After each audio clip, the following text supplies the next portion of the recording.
another redaction. So we can't even see them. And then there's some of these files you've pulled down from the website that we will never see because we can't search the redactions. So I have several questions for you. Who's responsible? Are you able to track who in your organization made this massive failure and released the victims' names? Are you able to track who it was that obscured Les Wexner's name as a co-conspirator in an FBI document? Do you have that kind of accountability? I believe Wexner's name was listed more than 4,000 times. Yeah, I already told you that. This is where he's listed as a co-conspirator. Can I finish my answer? Come on, let me finish my answer. We corrected that within 40 minutes. He was already, you're acting like everybody's trying to cover up Wexner's name. Reclaiming my time. I'm going to answer this question. Reclaiming my time. Mr. Chairman.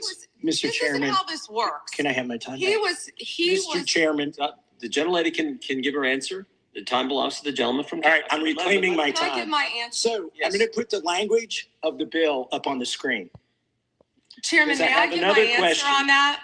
It's a political joke, and I need to give my answer on that. We'll let the Attorney General respond, and then the gentleman can move to the next question. My time. Within 40 minutes, you asked me a question. Within 40 minutes, Wexner's name was added back. Within 40 minutes of me catching you red-handed. There was one redaction out of he's over listed as a co-conspirator. And we invited you in. This guy has Trump derangement syndrome. He needs to get. You're a failed politician. You need to go on to watch now. Chairman, please restore his time and remind the witness of the rules here. There is no credible information. None. If there were, I would. It's so great to be American. That he trafficked to other individuals. Is that your position? I can't. It's embarrassing to be involved. All right, so Railtown is now 32 cents. 32 cents. So I didn't make a chart. Darn it. I should have made a chart. Well, we'll talk about it. I've been busy today and ran out of energy. Been working on the other project that we're trying to for gold, and Railtown now is 32.4 to 33. So I think you're going to find out that. Sorry for the noise. Sorry about that. You're going to find out that 25-cent low, I think. I really don't know how low it got in January. The 52-week low that I see is 22, but that didn't happen recently. So I just don't remember. But anyway, that's it. That's it. It's over with. The lows are over with. Of course, that same unlucky fella, he's still trying to sell 52,500 every single day. For the last 6 months, he's on the ask. That guy can't get his trade off ever. It's all fraud. It's all fraud. I wish Pam Bondi would do something, but she won't. 32.4 to 33. High today 33, low 31. And I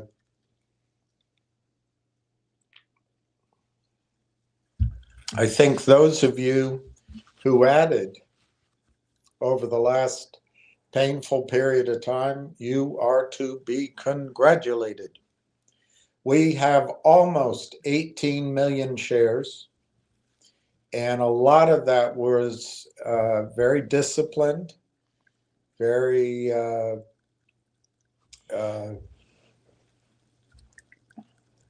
courageous, maybe stoic adding of shares when it was down, and I commend you guys. I wasn't able to do it, but I commend you. We're not back to November's, whatever it was, 42, 44, but we've recovered a lot of that bottoming out that caused so many people fear and pain. And Brandon's friend put a stop order there at 25. He's not back in. And that's I'm not picking on him. I'm not picking on him. It's just human nature. Once you get stopped out, oh, and so the heaviness came down, took his shares, and he's not back in. We'll see how it goes from here. They can always spike it downward on any given day, but they're not here. It's 86,000 shares. It doesn't feel like they're here. Let me look in Canada. And you notice how they gave me so much negativity? They don't care. They're just here to make some money that day, that week, that month. And you guys, or maybe it's me, I get all upset with them, but they have no feelings. They have no feelings. So the issued and outstanding in Canada is 194 million. So what I would have to do is add in, if you add in, maybe we could do that right now. If we add in the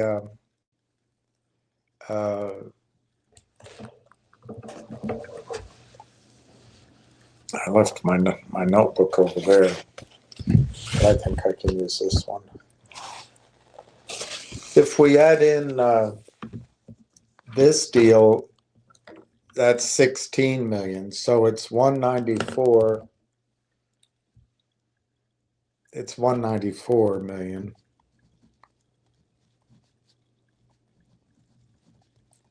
We add 16. That gets us to 210. And then if I can just adjust it for the number of warrants, which I showed you before, but I think, good, I have it here. So we know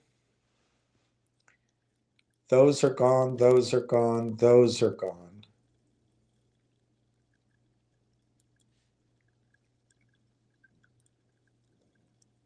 So they have here a total, I'm just using round numbers, of 24 million warrants. But if we subtract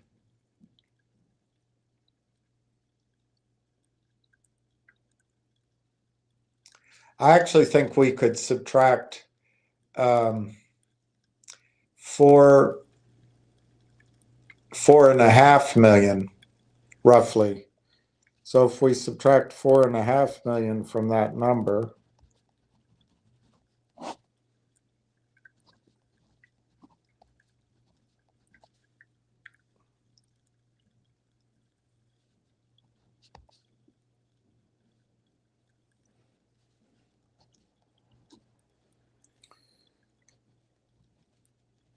I guess that would be about 19.5. So that brings us to 229,500,000. But then I've got to add the employee options. And that's about 5.5.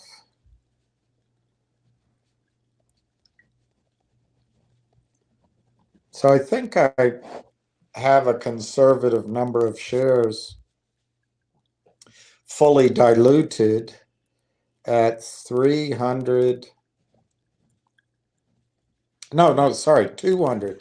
235 million.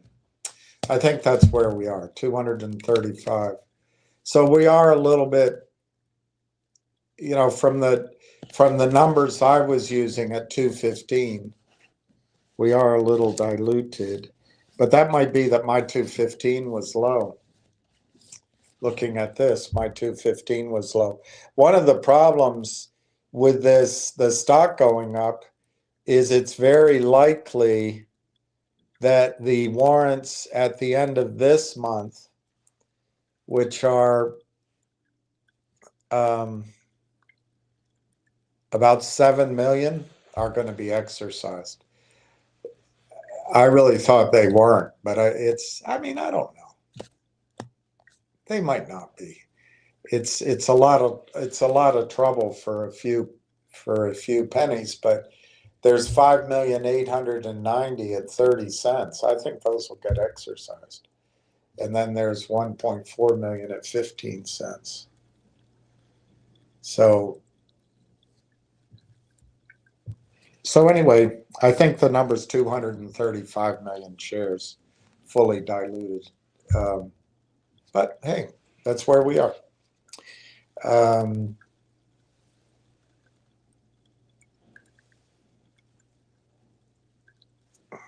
Let's see what everybody's saying. Hi, Pat.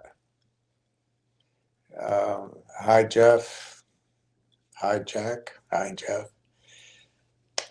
Akira Nova. Good day, everyone. Railtown, let's go of my leg. No, let's effing go. Eric, all right. Eric Belanger, adding in.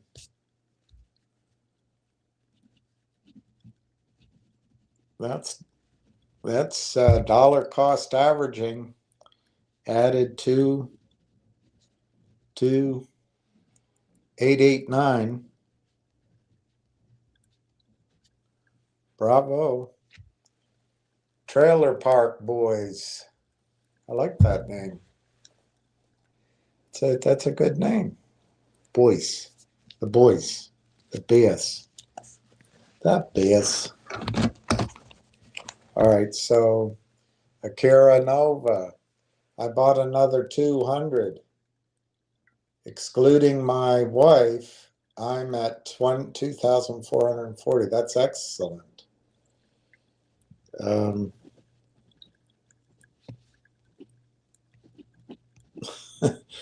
I'm so clueless. I thought this was your wife, but whatever. So you're at 2,440. That's great. Awesome. Awesome. E. Belanger, how can I send you a link? It's a video on how Anthropic will kill, I can't use that word, will thrill software as a solution model. Can you just send it to my email? I did figure out it's set up here now. I think it is anyway, so I can go get it. Look, from yesterday, I figured out that there's a path to where Railtown does 230 million in annual recurring revenue from AIP and from TELUS. I could be totally wrong. I try to be conservative. And at 235 million shares, you only have to have 5 million here on the revenue to make it $1 a share. I think we're going to be fine. Here, send it to my email that I have reserved for these endeavors.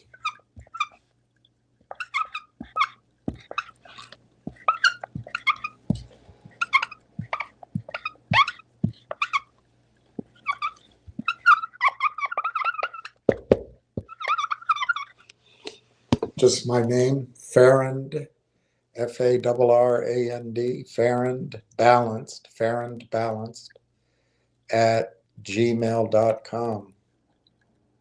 Farrand Balanced at gmail.com.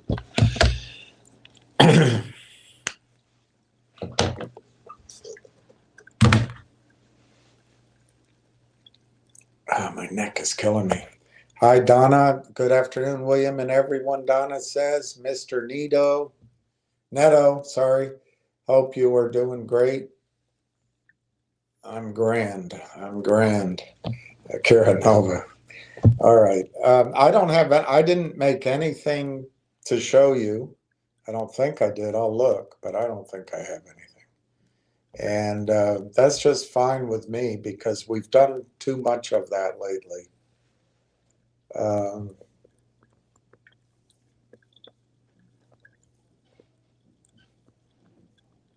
Yeah, I think we've done too much of it. So we're just going to talk today and talk about different things.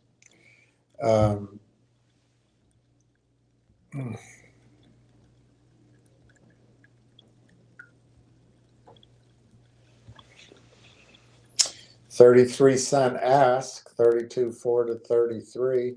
That poor son of a gun. He just can't get that 52.5 off. It's always there. Always there.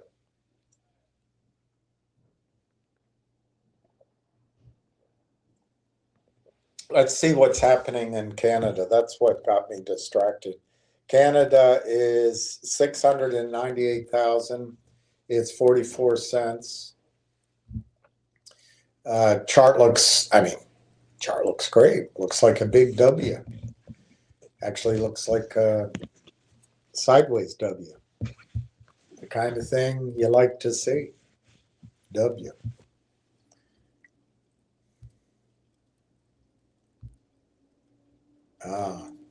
The placement is fully subscribed. I guess that means that my request that could we get some of it didn't work. But I did ask. You saw me ask. So on the CSE yesterday, they filed a Form 9 issuance of shares. So that shows, I wish I had a mic. Okay, so they show issued and outstanding prior to issuance 195,451,000. So let me start with that number. 190, let's see if I can expand this. Yes, I can.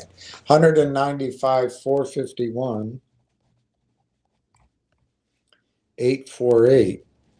This was just filed yesterday. And so they'll have issued and outstanding following the issuance 206 million. That's actually less than my 210. 785 182, and they don't list the warrants.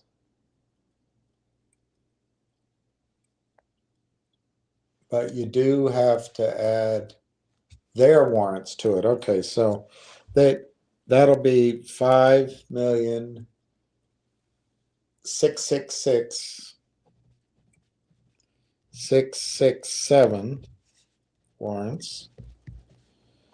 And I guess 19.5 roughly, if I did my calculation correctly. And I guess 5.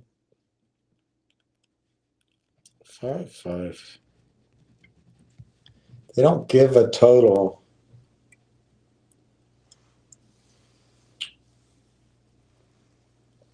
They're giving somebody finder's fees for 1 million warrants. I want some of those.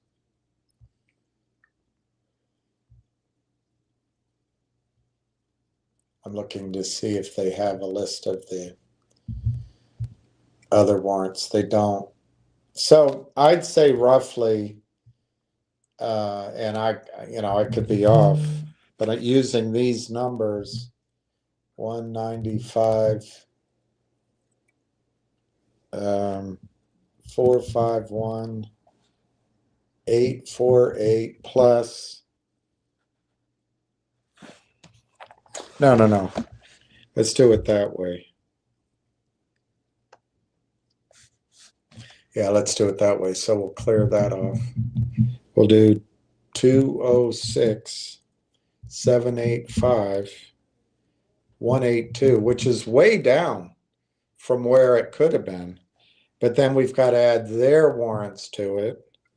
5,666,667. And I'm going to go ahead and add 908 for finder's fees, just in case that's extra. And then you add 19,500. That's a lot of finder's fees, bastards. Plus, I'm just jealous. All right, so that actually gets it up to 238. 238, 359, 849. So I guess we should use 240 million as our rough guide. I hope I've made a mistake somewhere and erred on the negative side of that. But 240 is significantly higher than the 215 I was using, but it's not that much higher than where it would have been if people had exercised. I think we'd be probably 255, something like that. So, it's just how the cookie crumbles. So we're at 32.5 to 33. That poor guy can't get rid of his 52,500. He had that for sale at 70 cents. He had that for sale at 25 cents, and he still can't get it off. One of the unluckiest guys on the planet.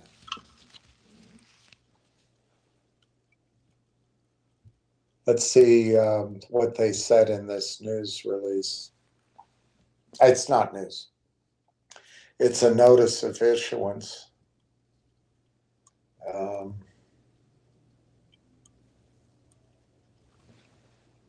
Yeah, it's just those numbers. It doesn't have any. They're going to raise 3.4 million. 1 vote per share. As long as the voter's a man. No women, no female voters. I'm just kidding. That's just to make Donna mad at me. So they're going to give somebody 300,000 in cash plus almost 1 million warrants. I want it. That's the best money they've made all in this year. All right, let's see if there's any other news.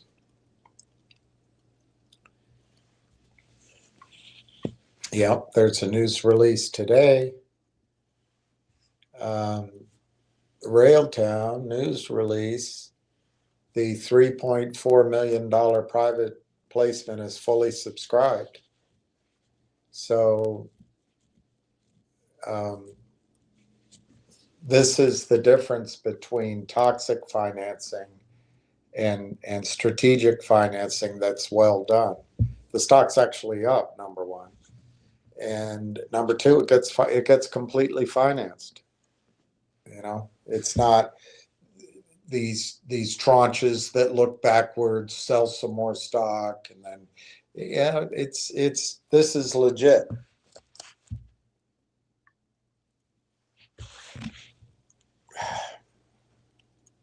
I wonder.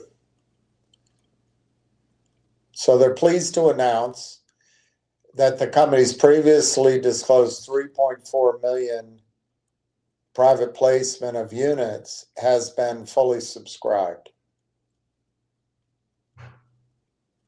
Tends to use the proceeds of the private placement for general working capital and may pay. Yeah, see, all these doctors are calling me. I had a break with the snowstorm. I don't think I missed an appointment. I Better look. Pretty sure I thought I looked on my, but it's odd they're calling me. I hope I didn't miss an appointment. No. But I have one, I see, I have one on Friday.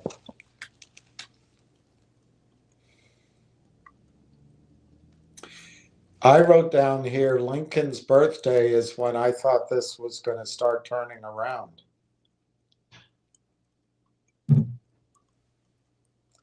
Yeah, there it is. Ugh. I don't want to go to that. I do not want to go. But I have to. And then I guess Monday's a holiday. So, and then Fat Tuesday's next week. So we're getting into a good period of time, I think, for Railtown.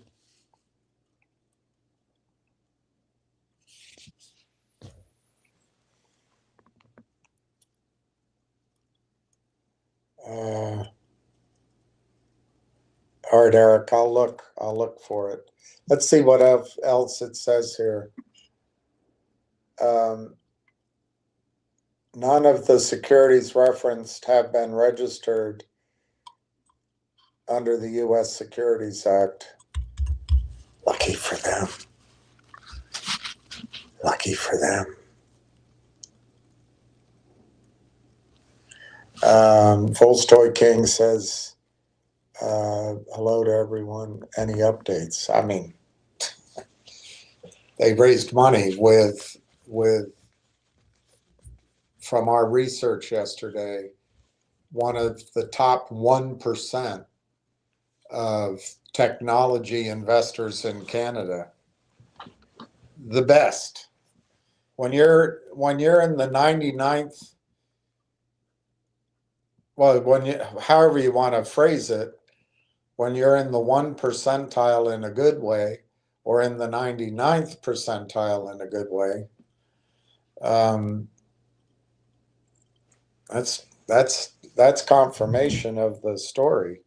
And then all you guys have to do, you don't even have to believe me anymore. This guy, we showed you that yesterday. This guy, the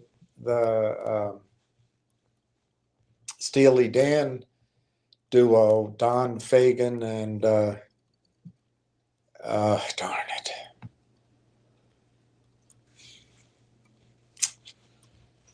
I've got a Biden brain. Anyway, I don't mean to be, it's just I have a bad memory. The guy that led this round, and he's going to join the board, he studied it, and he doesn't do it. This is the first time, according to our research yesterday, that he's done it outside his own companies. So you don't have to listen to me anymore. You can just listen to him. And how long does it take to get research out? You know? How long? How many times? Well, I'm going to see if I can find this thing from Eric.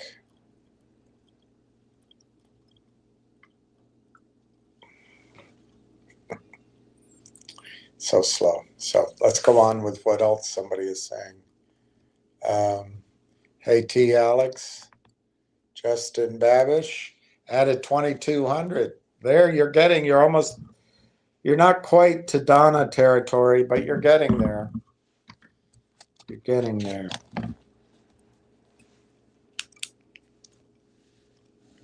And close enough anyway. To have that many shares is plenty to change your account. 74.6.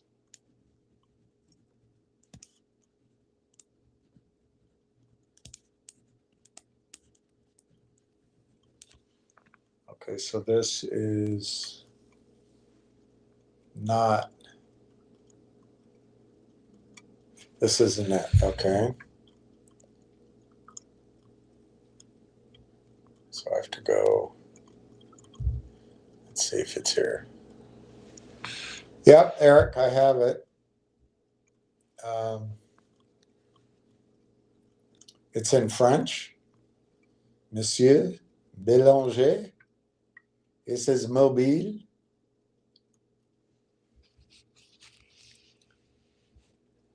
I think I would switch the. In chess, there's a move called the double attack. You threaten two pieces at the same time. The opponent only has one turn to respond. He can only save one. At the end of January 2026, Anthropic played a double attack against the entire software industry. The cost is called Cowork. More precisely, it's plug-in enterprise. Cowork had been around since January, but it wasn't until Anthropic rolled out the sector connectors at the end of January that the market caught on. It's Claude code applied to the workstation, the agentic tool that I now train on Patreon. And this move threatens two pieces at the same time: the SaaS publishers who sell the interface and the ESNs who sell the arms to use it. Result: 285 billion in market capitalization evaporated in a week. That's the equivalent of all the wealth produced by Portugal in a year. Gone up in smoke with the release of a simple plugin. Capgemini, Publicis, Teleperformance, all affected. Then on February 5th, Opus 4. Armed with a window of 1 million tokens, the engine at the heart of the agentic machines becomes more autonomous, more enduring, without supervision. Tropy composes a blitzkrieg pace. The adversary is still analyzing the first blow when the second has already knocked it down. OpenAI attempted an immediate repost just a few minutes later with GPT 5.3 codecs. But make no mistake, when you respond urgently, it means you have lost the initiative. What is at stake here is no longer a chatbot or benchmark war. It is a major offensive on the modern workstation. And if you haven't understood Claude Code, you are watching the game without knowing the rules. Claude Code is not about better infantry. It is about the arrival of armored vehicles and machine guns facing off against cavalry. And in this video, we're going to ignore the media noise to dissect the weapon that caused the damage. I'm going to explain why the software business model just broke and why you may already be accumulating invisible debt without knowing it. Let's start by understanding why the market panicked. Cowork was born from a simple observation. Users were hijacking Cloud Code, a terminal tool for developers to do office tasks. So Anthropic created Cowork, Cloud Code for the office. Whereas Cloud Code lives in the terminal, that black window that scares 90% of people, Cowork integrates directly into the tools that everyone uses: Excel, PowerPoint, Slack, your databases. Less technical but universal, and most importantly, it works. For 2 years, the dominant mental model was integration. We thought AI would be a little icon inside Salesforce, inside Workday, inside your existing tools. Quark buried this vision. This is what I call the absorption theory. Foundation models no longer seek to integrate with enterprise software, they seek to absorb it. In other words, intelligence becomes the interface. Imagine you're a CFO. You need a report on your quarterly expenses. In the old world, the world of 2025, you pay for an Oracle or SAP license. You have a team that enters data, navigates complex menus, and clicks buttons to generate a formatted PDF. In the co-working world, you give the agent access to your invoice file and bank statements. You say, "Claude, reconcile all this and get me a clean Excel spreadsheet with a PowerPoint summary for the board." The agent does this without a user interface, without navigation, without a €100 per month SaaS license per user. And that's where the traditional SaaS business model breaks down. To understand this, you have to understand how these companies make their money. Pro software doesn't work like Netflix, it works like an all-you-can-eat buffet. You pay per head. That's been the golden rule of SaaS for 20 years. One employee equals a subscription. You have 10,000 employees. You pay for 10,000 licenses. Whether it's Salesforce, Microsoft, or Slack, their turnover is indexed to your number of people. It was a tax on your payroll. But think about it, if it's an agent who does the work of 10 people who pays the subscription, the agent doesn't have a user account. He doesn't have a company email address. He consumes calculation, not licenses. An agent can now do the work of 10 users without generating 10 subscriptions. When Salesforce announces in its latest report that these automated flows reduce wanna user meet this, requirements by 35%, it is not a feature that it is celebrating. It is an existential threat to its own revenue model. Goldman Sachs estimates that agents will capture more than 60% of the economic value of software by 2030. This is not a distant projection. It is in 4 years, and the market is not waiting for 2030 to factor this risk into valuations. If you are in an IT services company or an integrator, Claude is not only threatening your customers with a reduction in their license fees, he is threatening your very model, the one in which you sell man days to configure, set up and maintain your software. If the agent does the configuration, the man day disappears. And this is not a theoretical risk. This is what the market corrected this week. If you understand the context, you understand that the real question of the week that everyone is starting to ask themselves for their strategy and approach is now subtractive. How many software intermediaries can you eliminate now that intelligence has direct access to raw data? And that's where Copus 4.6 comes in. In chess, creating a threat is not enough. You have to convert it. That's exactly the role of this new Opus release, transforming positional advantage into a definitive advantage. And the choice of Opus is probably not a coincidence.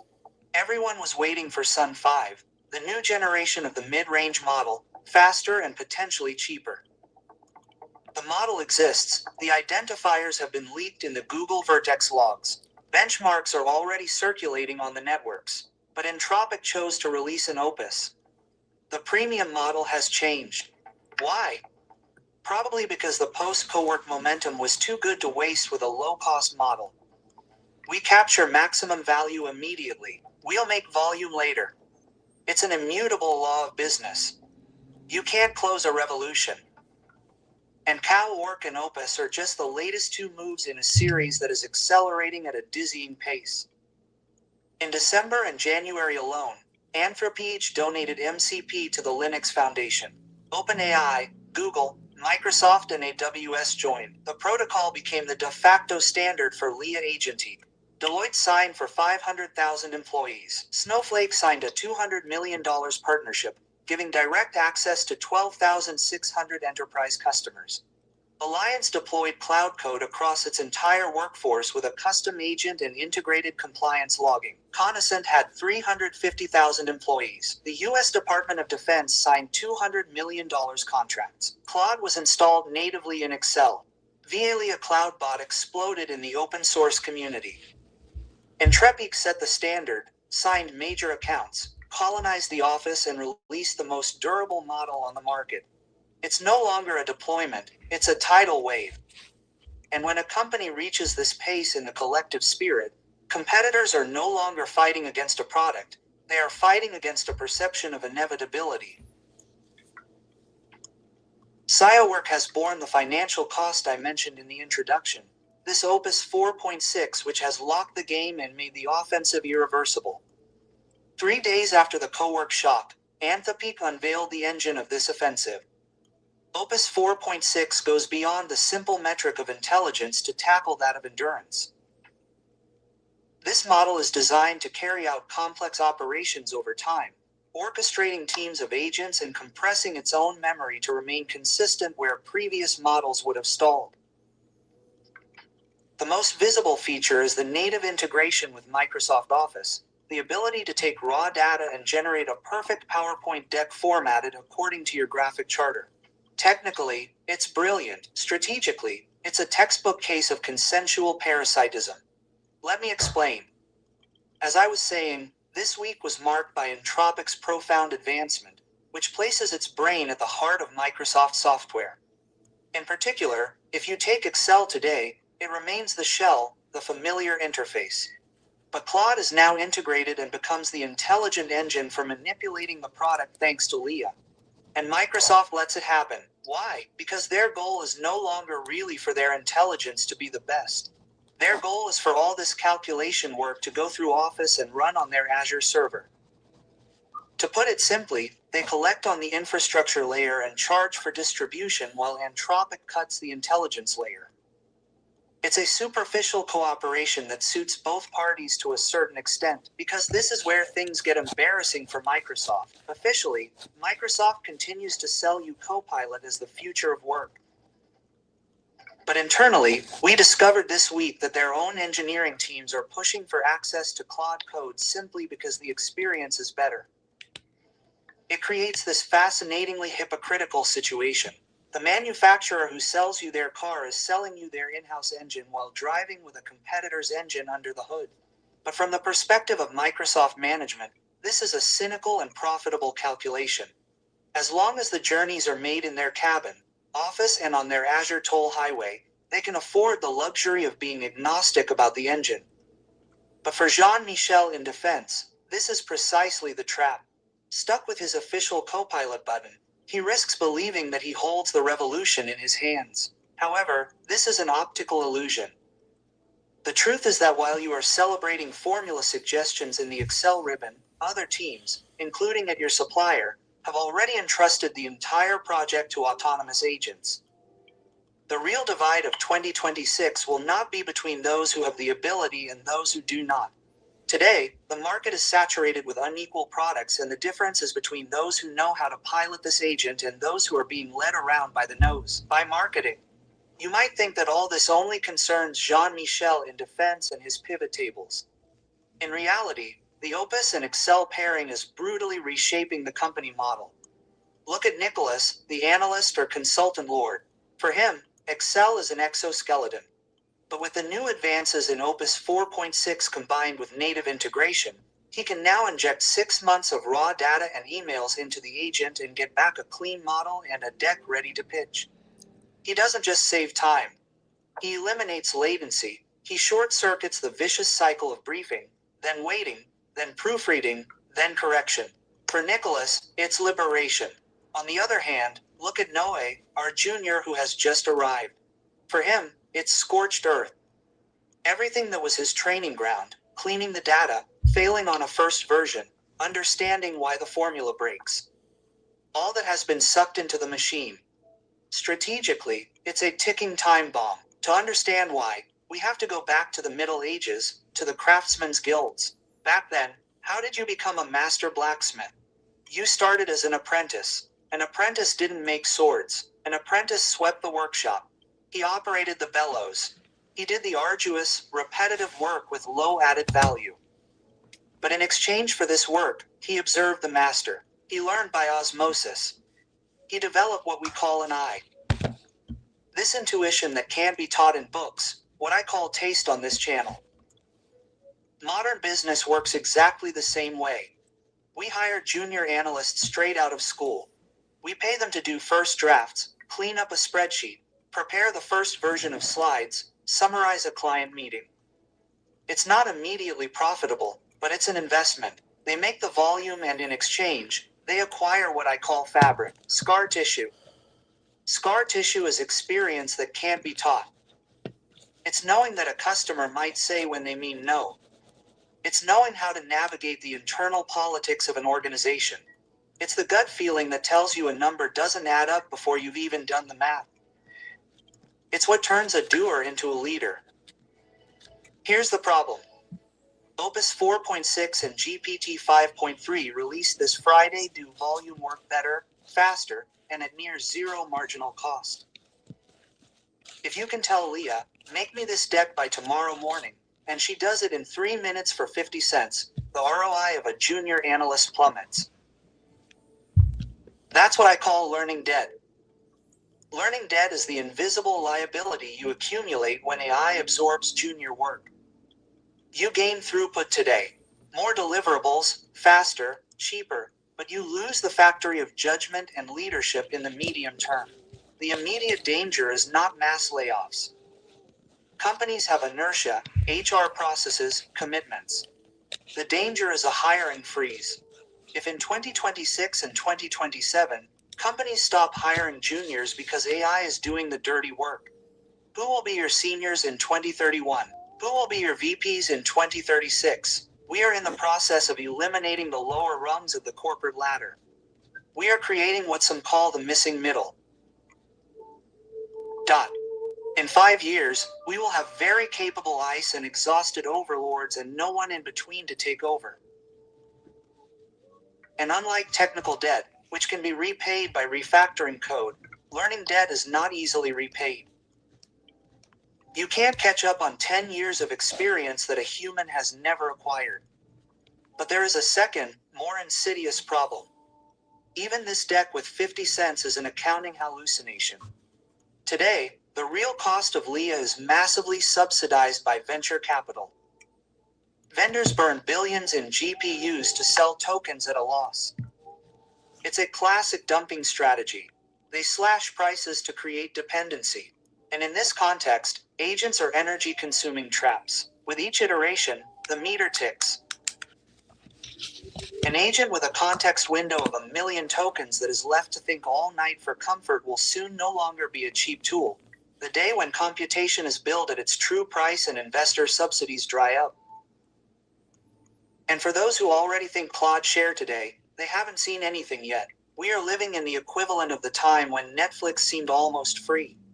Just before prices aligned with the reality of infrastructure costs. That's when the trap closes. Learning debt and economic debt advance hand in hand. You save the salary of a junior today, but you replace it with an artificially low-priced stack of agents. The day venture capital funding stops, and it will stop, compute prices will rise back to their real cost. That day, you'll wake up to the worst of both worlds. Teams without juniors to do the work and agents that have become too expensive to be profitable. You're not just cutting corners. You're short-selling your own operational future. Most channels show you the tool. I show you what happens afterward, the second-order effects, the consequences that no one anticipates. That's where the real strategic decisions and the value for you lie. If you want to understand AI and be ahead of the curve rather than just suffer through it or learn a new interface, subscribe, because otherwise, it's the algorithm that decides if we meet again, when, and whether there's a marketing interest for Google or not. And that's exactly the kind of topic that we don't leave to chance. Regaining control instead of being subject to it is the whole point of this channel. So, let's start there. Let's now look under the hood at what makes these models truly different. Up until now, LEA was linear. The user sent a command, the intelligence returned a response. It was a dialogue, a duo between a human and a machine. With the teams of quantum agents introduced into these latest systems, this logic explodes. You no longer talk to a single model, but you orchestrate a real team of specialized subagents. Imagine that you give a complex objective such as the complete All right, I'm going to overhaul leave it there, Eric, LEA because will I not just have a write the feeling code. people are getting, It will generate. that's only halfway through. I'll listen to that. J'ai travaillé dans une entreprise classée dans le temps des ASN en France.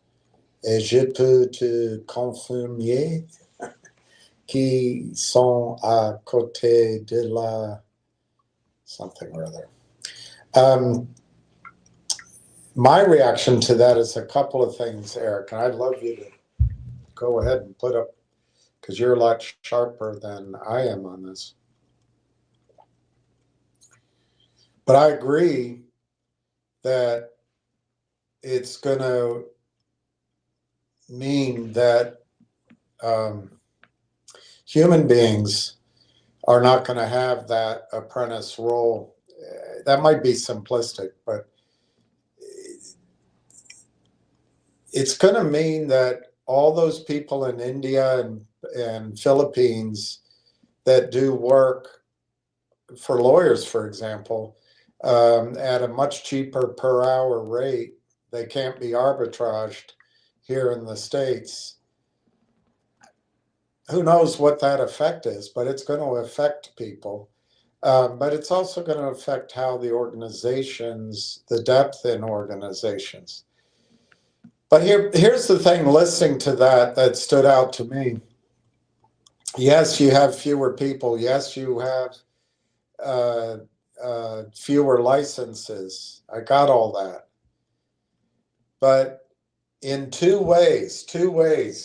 One, in the increased use of agents and agents using agents, and probably agents using agents who then create additional agent loops. That's going to increase the demand for this horrible word compute in data centers, and it's gonna ramp up constantly. They never take a break.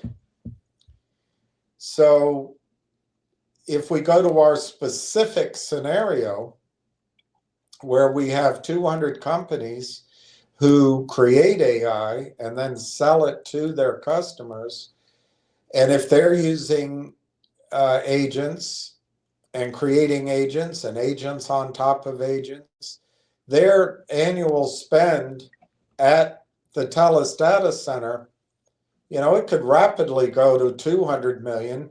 And why stop there? It could go to 300-400 million. Railtown's deal, we don't know the deal, but Railtown's deal is a revenue sharing deal. So there's at least a plausible sense that as those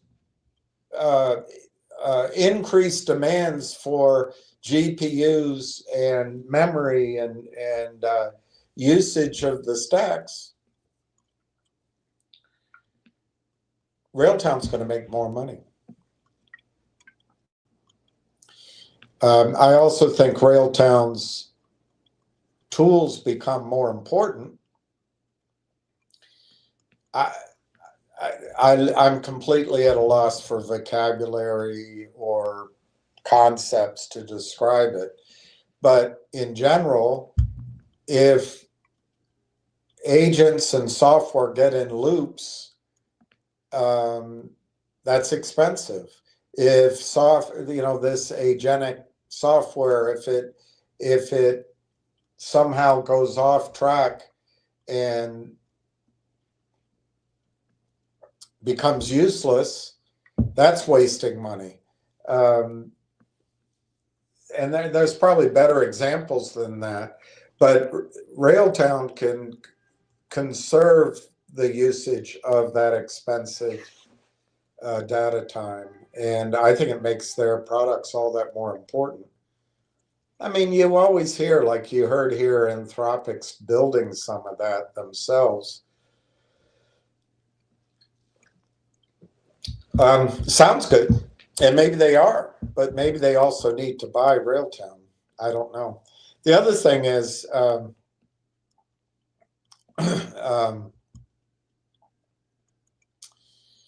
now I lost my track of my thought on it.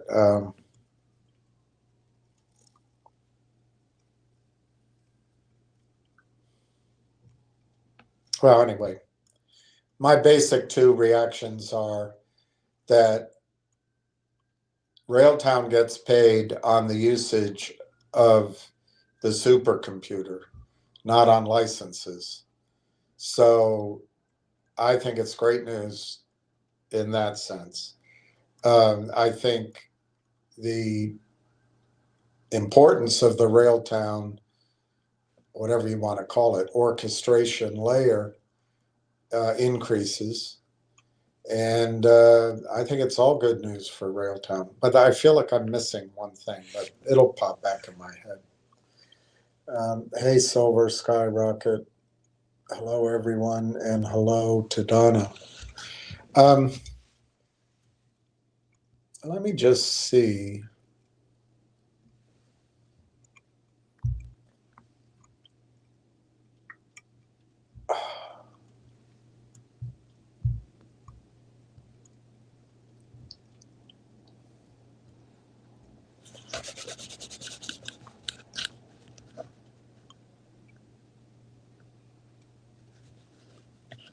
All right, this is 9 minutes.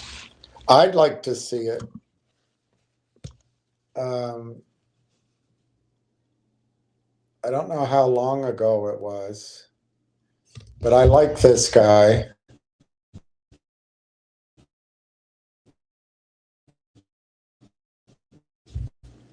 And let me look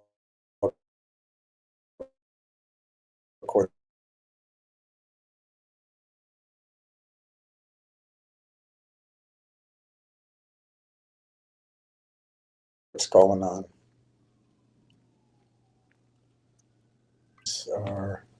Okay, I should do it. So this guy's saying derivatives are going to grow from 350 trillion to 2 quadrillion. Anyway, let's see what he says here. This is the time to buy, not be worried about the correction. Corrections gives you an opportunity.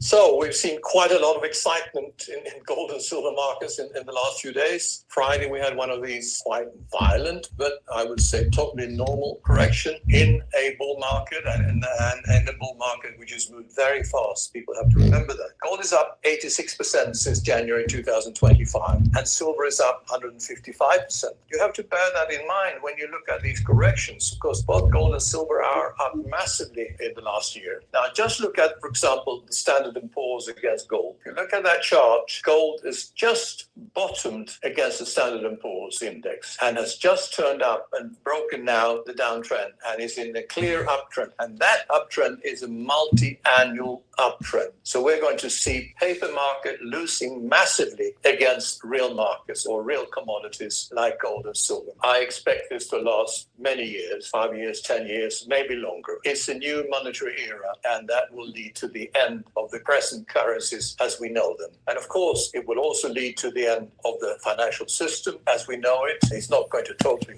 finish, of course, but it will be totally different in a few years' time, be restructured, because banks will have problems and many banks will fail. Sovereign bond markets will also collapse. Interest rates will go up to percentages that we saw in the 1970s, which is high teens, 20%, maybe even higher, and there'll be high inflation. Let's look at the fundamentals of the actual precious metals. As I pointed out at the beginning, the precious metals correction that we've seen now is a totally normal correction. And obviously, the investors that have bought in the last couple of weeks, they're slightly down now, but gold, for example, is actually unchanged on the year, while silver is a bit down on the year, just marginally. So the move is so fast that we forget the price was just a few weeks ago. But remember what I'm saying here is that gold and silver are in an era where they will go up by multiples from here. And, obviously, measuring it in paper currency like dollars or euros or yen doesn't give the true picture. That is not the real appreciation of the precious metals. The real one is if you measure it in house prices or in cows or chickens, but nobody does. It's so convenient to use dollars. But investors should really not look at how much money they're making in dollars or how many dollars of metals they have. They should look at instead how much gold they own and how much silver they own and measure that in ounces or kilos or grams if you want. And that's the true measure rather than looking at a paper price, which is actually meaningless when the currency is being debased by the day. Now, we should have a look at the exchanges where actually silver and gold are traded. COMEX in New York is a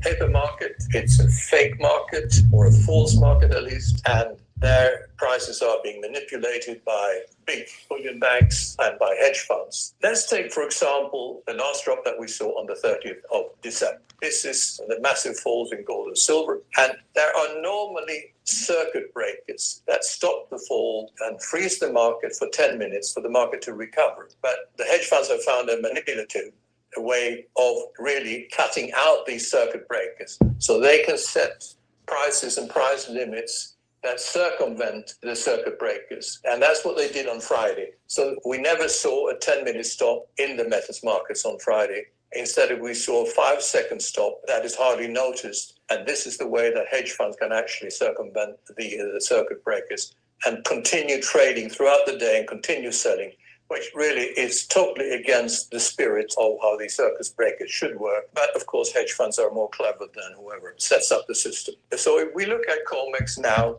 there is a massive shortage of both gold and silver, and massive shorts outstanding in the paper markets that can never be settled in physical. Remember, this is really only a paper market and was never meant for delivery. And now the market realizes there are not enough metals for delivery anyway. So this is why many participants now and many observers are actually looking at COMEX potentially failing here within the next few weeks or months. And that is a very high risk. Well, as we keep telling our clients, don't trade in paper gold, don't trade in paper silver, don't trade in ETFs. Buy physical gold, buy physical silver, and keep it outside of the banking system in safe vaults, where you yourself have direct access to your metals. That is the only way to preserve wealth and hold your metals. Now, going over to silver, silver is the biggest problem market now in precious metals. Physical silver is traded on the LBMA in London by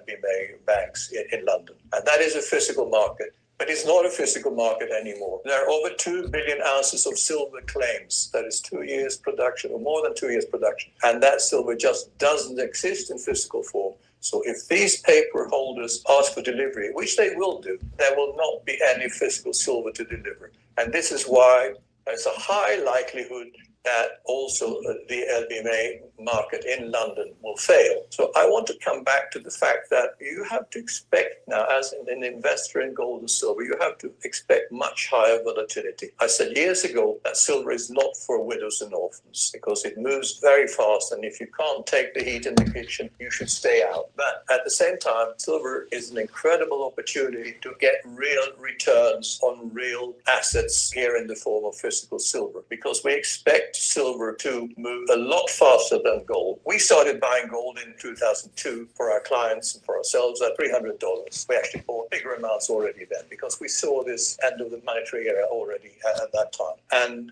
at the time I said that I expect gold to move to at least $10,000. It's not a firm target. It's just a round number that it is likely that gold will reach. So we're only halfway there now, but we can move the next $5,000 very, very quickly. And if you take $10,000 gold, which is not the ultimate target in my view. We're going to move a lot higher because we're measuring it in paper money, and paper money is going to collapse much faster now at an exponential rate. But anyway, we use $10,000 for gold, then let's say that silver goes to historical ratio gold-silver of about 15. $10,000 divided by 15, that is $666 for silver. That is a minimum, and I think we'll reach a lot higher than that. The ratio could easily go to 10, for example, and you take $10,000 divided by 10, you get $1,000.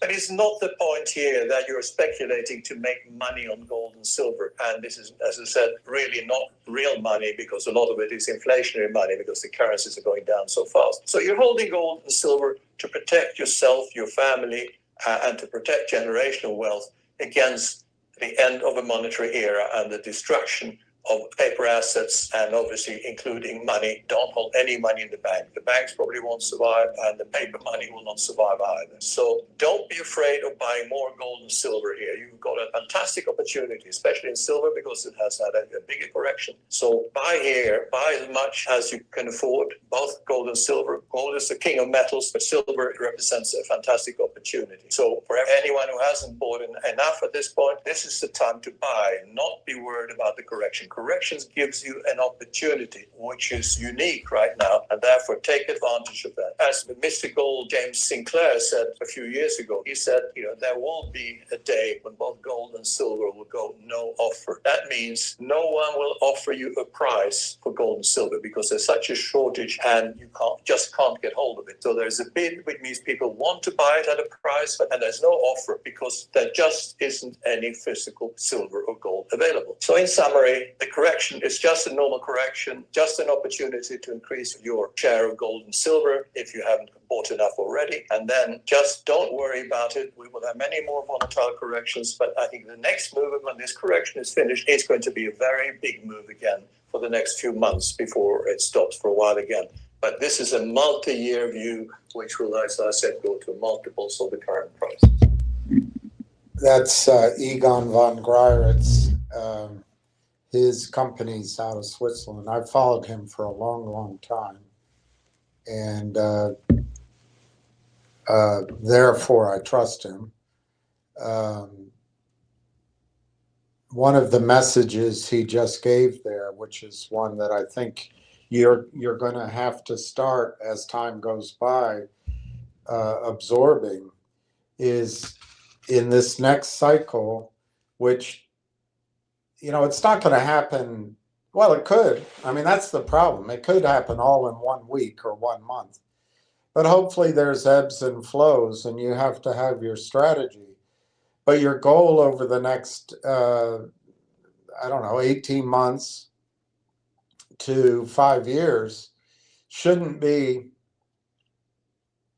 necessarily how much cash you have in the bank or what is the dollar value of your securities or even of your home. You're going to shift into, and I'll show you some other people I follow, but I learned a lesson with GTII years ago. When I tried to warn people to sell it, I didn't smash the table with a hammer. I didn't make that my only message. Unfortunately, I thought Railtown would have given you a big part of its performance by now. And I decided to only focus on Railtown because of the urgency that I didn't make it up. Let's just say I didn't make it up.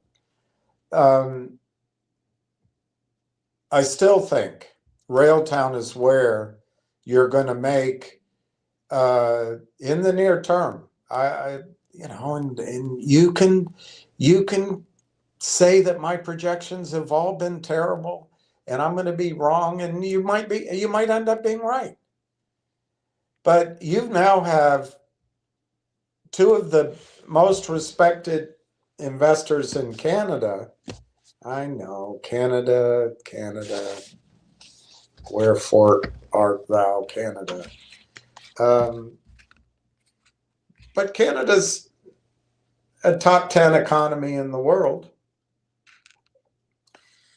And these guys just came in, they sold that deal out just like that. Just like that. So you don't have to listen to my crap. You don't have to listen to me trying to analyze AI and analyze Railtown and cajole some information here or there. You've got confirmation. Of course, they're already rich as hell. So to them, it's not a huge investment, but it's their name. It's their name. And anyway, I still think Railtown's going to give you 20x, probably 25x in the next, oh gosh.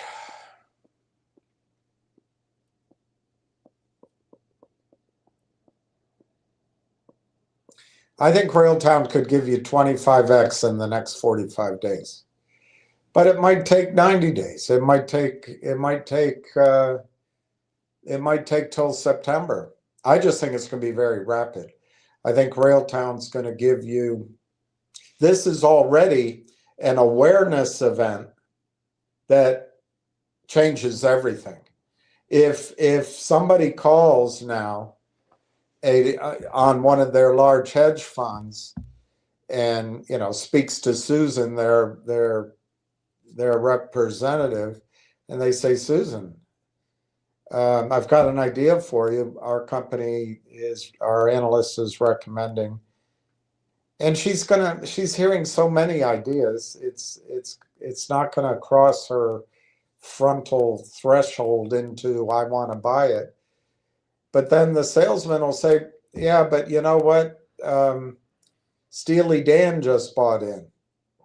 The two lead musicians at Steely Dan just bought, and she's going, wow, what is it? Send it to me. And it gives an automatic increase in credibility. It also covers the investment manager's rear end. Well, I'm going to buy it because those guys are buying it. So it's huge. I think what's coming for Railtown is pretty simple, and you may disagree with me. I think in the next 2 to 4 weeks, certainly within 6 weeks, I think the efforts to put customers into that data center are going to increase. And as that, if I can call it a campaign, that might be too strong a word, but as those efforts start, I think the revenues attributable to the Where's the Moose data center are going to scale rapidly. That's because it's been built, it's got the capacity, it's half the price, it's clean energy, it's NVIDIA, and now Rail Engine is ready to go. So as those revenues go up, I think it benefits Railtown. And I think those revenues are not going to take 2 years, 3 years. I think those revenues are going to become visible. They just did with Steely Dan. They are going to, as they turn on that, I know it's already on, but you know what I mean, as they increase the efforts at that data center, I think the revenue is going to ramp, and it's going to be the next buzz around the technology investor world. Hey, did you hear about that? Did you hear about that? Oh my gosh, is it? Wow. And I think it's going to be very rapid. What we know, or at least think we know, is Rebecca Kurzweil did an excellent interview. She really did a good job of making Dr. Tom Core feel comfortable answering her questions. And he allowed, and this is 2 months ago, but he allowed that the AIP network, 125 companies, spend over $100 million a year on other hyperscalers, and he's going to move that to the Thales data center. Well, I don't think it's hard to imagine that now that there's 200 companies or so in that group, and that as AI grows, that 100 million number could be 150 or even 200 million. I mean, just using 200 million, because I'm so bad at arithmetic in my head, at a 20% revenue split, that's 40 million to Railtown, 40 million.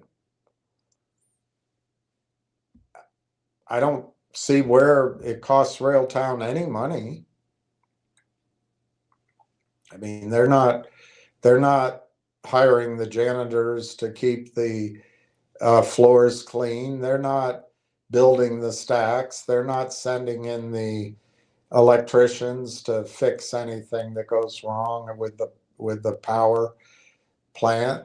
They're not even marketing the data center. So it's as far as I can tell, it's 100% margin. 40 million dropping to the bottom line and growing, but 40 million without cost. That's a huge number. That's 40 million. Now, again, my opinion, I don't think the turtle or the tiger agrees with me, but my opinion is what matters is that it's visible, not that it's booked, but that it's visible, that it's going to come on in the next 90 days, 6 months, 9 months. And then they're going to discount that. That's just one source. Then they also have all the customers at Thales, but it's the only data center ready to go with this theme of sovereign AI. So TELUS could bring in a lot of new customers. And guess what? I think you're going to see TELUS's revenues ramp, but you're going to see Railtown's ramp. And so that's why I think it's the visibility that's going to allow the stock to go. It could go to $10 in the next 45 days. But let's just say it goes to 6 or 7 to be roughly equivalent with where Langchain is or was. Well, that's 25x on your money, 25x on your money. And I think we're finally on the cusp of that. Now, silver and gold, copper, platinum,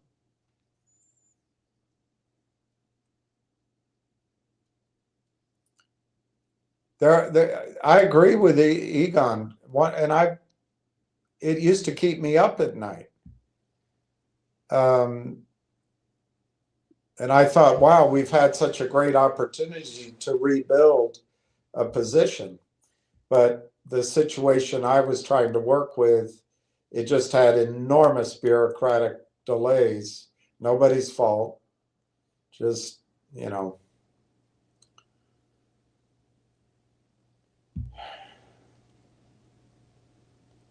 I wonder if there's bureaucracy in heaven. Maybe that's why there's bureaucracy down here, so we learn how to handle it. I don't know. But anyway, I think once we've, what do you think let's call it 18 million shares. Obviously, it could be more than that. It's probably somewhat less than that. But at 18 million shares, if our average cost is, I don't know, 45 cents?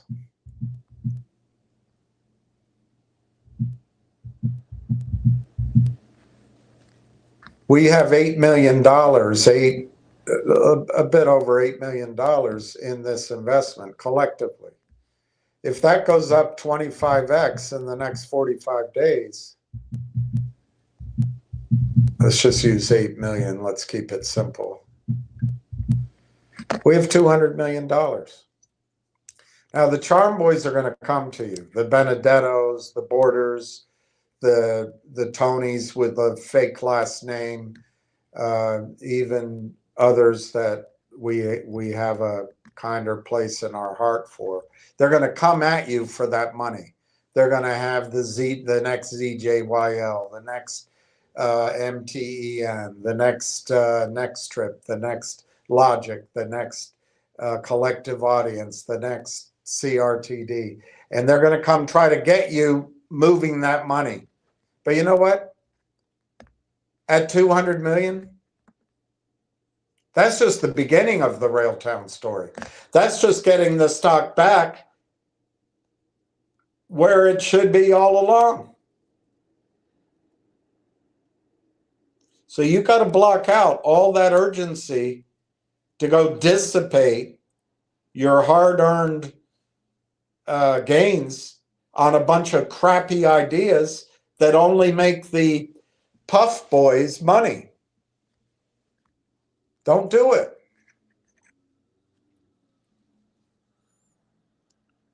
I think if the stock goes to $7, $7.50, ostensibly we have 200 million amongst us.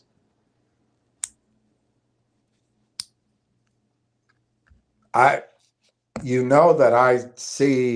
I very clearly see where Railtown could be worth $50 or more a share, but I don't expect that in a sale, because I think a sale is going to come sooner than that, unless there's a bidding war.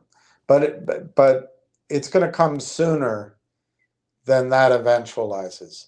You need a $10, $11, $12 billion buyout which, you know, a GitHub price or a Confluent price could happen. But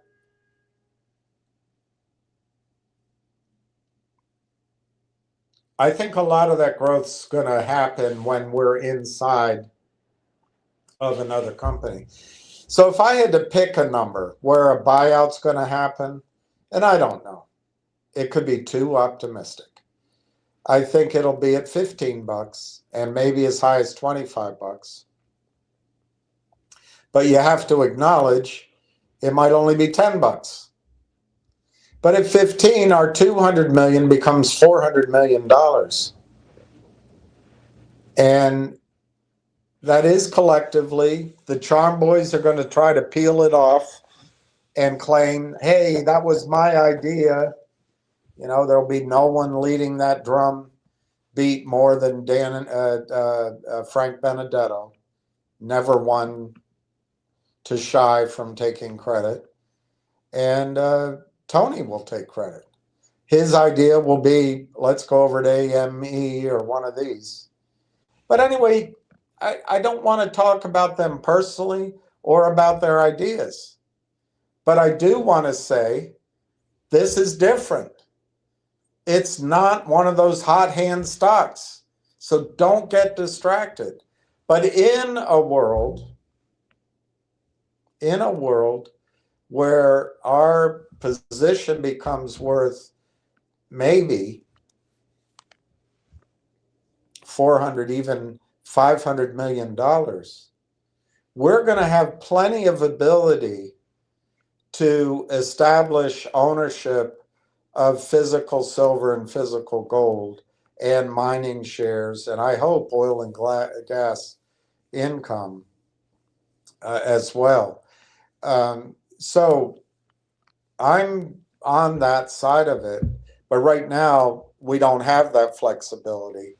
And yes, it frustrates me that silver's still up 4 times, even with the flash crash.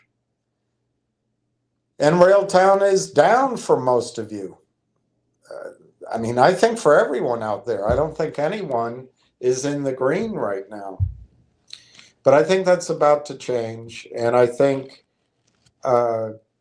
your accounts are going to be worth a lot more money because of Railtown. And then we can start doing things in this area. I think there's no more important thing for you to do than at least starting to get in your head that over the next cycle, it's going to be commodities. But you also have to get prepared. If there is a crisis, silver will become unobtainable. He talked about Jim Sinclair. Jim Sinclair died, and I used to listen to him all the time. He was an older guy, of course. But he dedicated his life to fighting the corruption in the gold markets in particular. He was much more a gold guy than silver. It's the same thing that you guys are fighting because of MMTLP. It's the same crap. 20 years, 25 years, 30 years fighting it. I think Railtown is giving us a way. We're not fighting them. We're tying ourselves to a reaction that's going to hurt some of those players. But it doesn't matter. We don't have to get in the weeds with that. We can just enjoy the fruits of buying the stock before these Steely Dan guys did, Fagan and the other fella. Even though they're getting a better price than we got, you know? It's nice to be the king. But I think you're going to be glad that you are in Railtown. And I think what you have to be ready for is these crappy markets for these non-existent stocks that are meaningless, that's somebody else's game. It's not going to be your game anymore. You're going to have an account that is substantial. You don't need to play that game anymore. Your account could, if let's say Telus bought everybody out at 8% yield, that income off of your account could more than pay for any of those other trades you lost money on.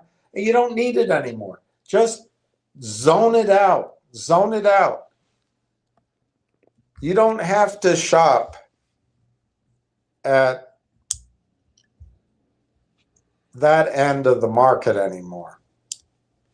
That's my goal. But anyway, silver and gold are very important in my strategy, which I hope we can create a way to do it together. We don't have to, of course. You have no obligation to me. Railtown is 3276, 118,000 shares, 32.7 by 33.2. Last trade is almost 33 cents. And that was for 1,000 shares.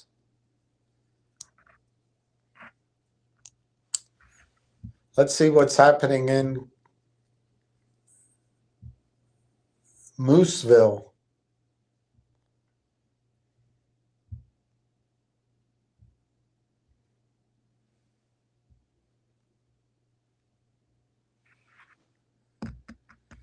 %5 up in Canada, and 33,000 bid for at 44 cents.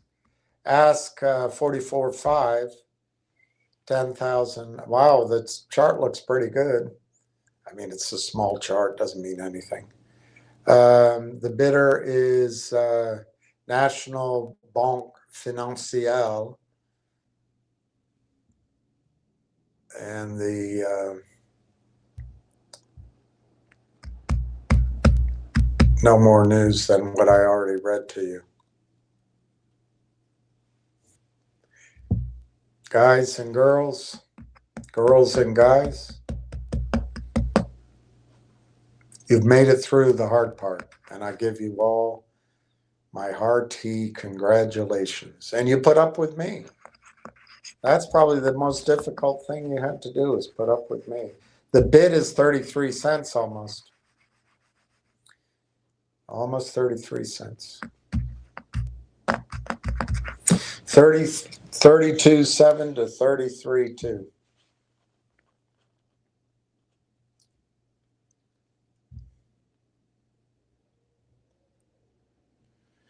Finger is down 2 cents at 113.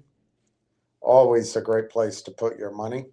GDC is down 11, so it's at 3.5. Not picking on Bill Miko, but I remember he got into GDC at almost $8, like $7.70 or something is what I remember. Because it, they printed a news story that it was worth $22 a share. Well, this is the promotional thing that the computers on the sell side are constant, the heaviness. The buy side, you have to get a group of whales to break the law offshore. I'm all for it. But the computers recognize each other, so they need the sucker in between. That's us. The sucker is us. GDC is down 11 cents at 350. MTEN is down almost 10 cents at 178. ZJYL is up a penny and a half at 1566. I'm going to add a new symbol here because I'm just sick of looking at the same ones. Let's go look at Next Strip. Next Strip is up 3 cents at 301. And let's look at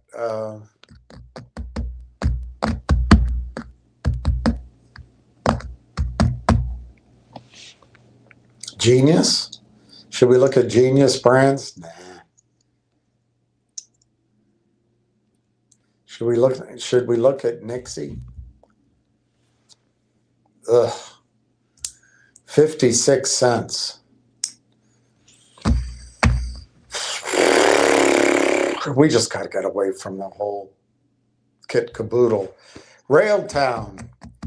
It's going to close today at 33 cents, it looks like. 32.7 to 33.2. 20,000 by 9,720. And of course it's up when people are trying to buy it.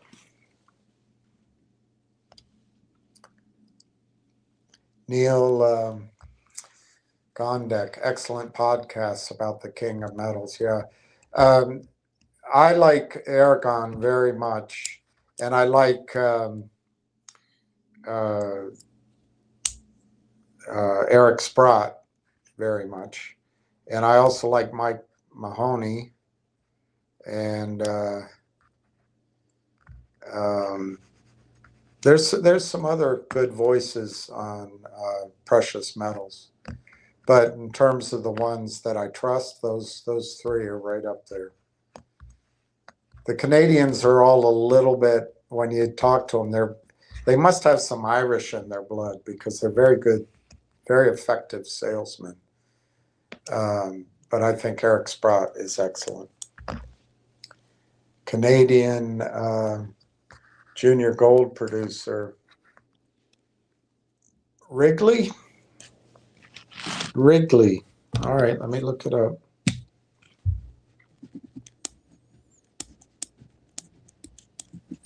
Rig.V. Both sides of the border, this will be first production. Well, that's important. Production is important, as you know. Puts them in a whole different class.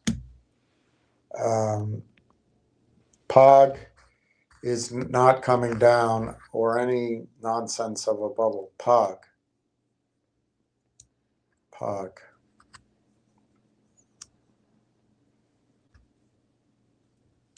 You got me on POG. Price of gold. Okay, price of gold. The target 50 to 60 may get more.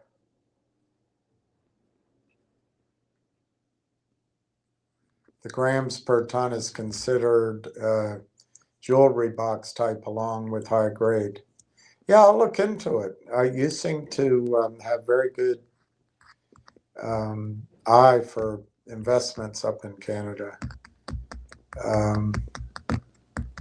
I don't see gold's price coming down.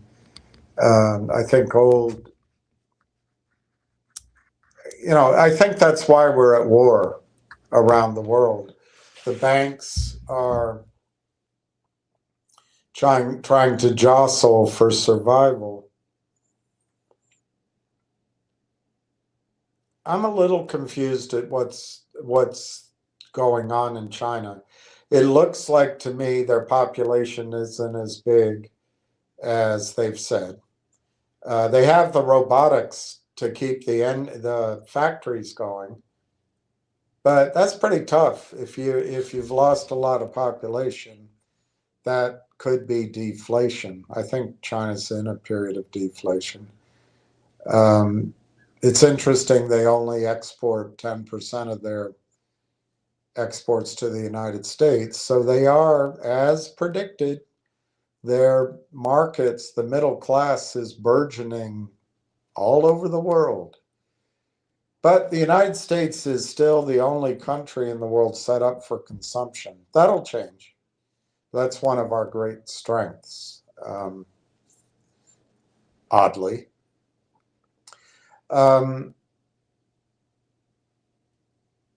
I think Xi, again, it confuses me, but I think Xi is in the middle of a power struggle. And I think generals and high officials are going missing in China. And then everyone's worried they're selling U.S. debt and all that, but they have their own debt problems. I don't know. It kind of confuses me, and the reason I bring it up is I don't know for sure that China is ready to sit at the front table. They will, but I don't know that they want to cause the next Bretton Woods. I'm not sure they're ready for it.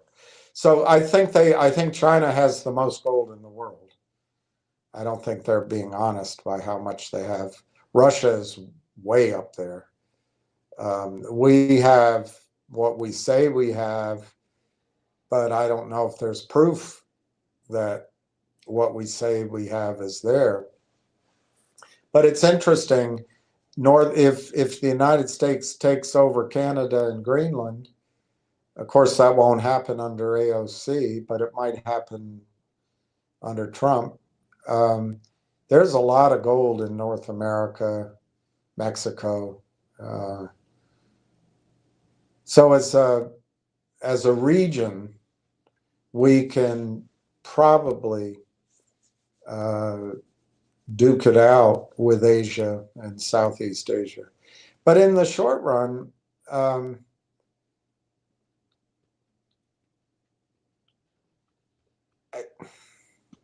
I think China has the risk of losing a lot of its gold. Unless they want to repudiate debt and they want to repudiate their stance in the financial system, as long as the Western financial system is preeminent, which it still is, I think the banks have a way of getting that gold out of China. We'll see. We'll see. They did it with Venezuela. They did it with Russia for a little while, back in the 90s. I don't know. We'll see. Point being that I'm not sure China's ready to pull the plug on accumulating gold. And therefore, I'm not sure gold is going to have this huge run right now. But eventually, I think gold is 40,000. All these low numbers they give you because they want to sound reasonable, they don't make the mistakes I do. But I think gold's going to 100,000 an ounce. Now, the most of that, probably 50% of that, maybe 60% of that, will be just a reflection of preserving your wealth as the currency loses value. But that's another 10x probably in gold to create value. And in that scenario, silver is going to be a huge wealth creator. Railtown is now trading on the ask at 33.2. The bid is 32.7. The ask is 33.2. 121,000 shares. We've got about 20 minutes to go. 500 shares is pricing. It's flipping the other way. Now the pricing is happening to the good. Neil, I'll look up this Wrigley Gold. Neil, it's refreshing to talk to other like-minded individuals, awareness, and many awake ones who were still napping. Revenue is already 500 million with affiliated members. See, now Neil is giving you guys some information here. At AIP, the revenue is already $500 million. And, while that was predictable, it's nice to get confirmation of it. That's a hell of a lot of revenue.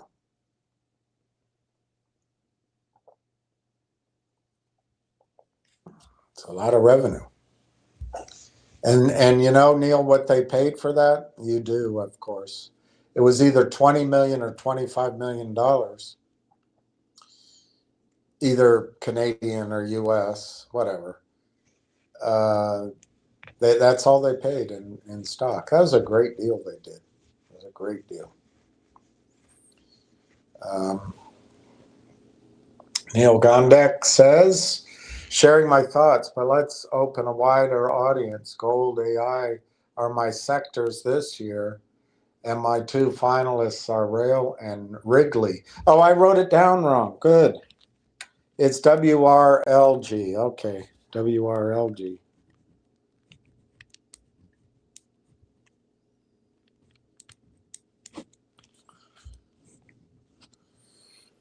Well,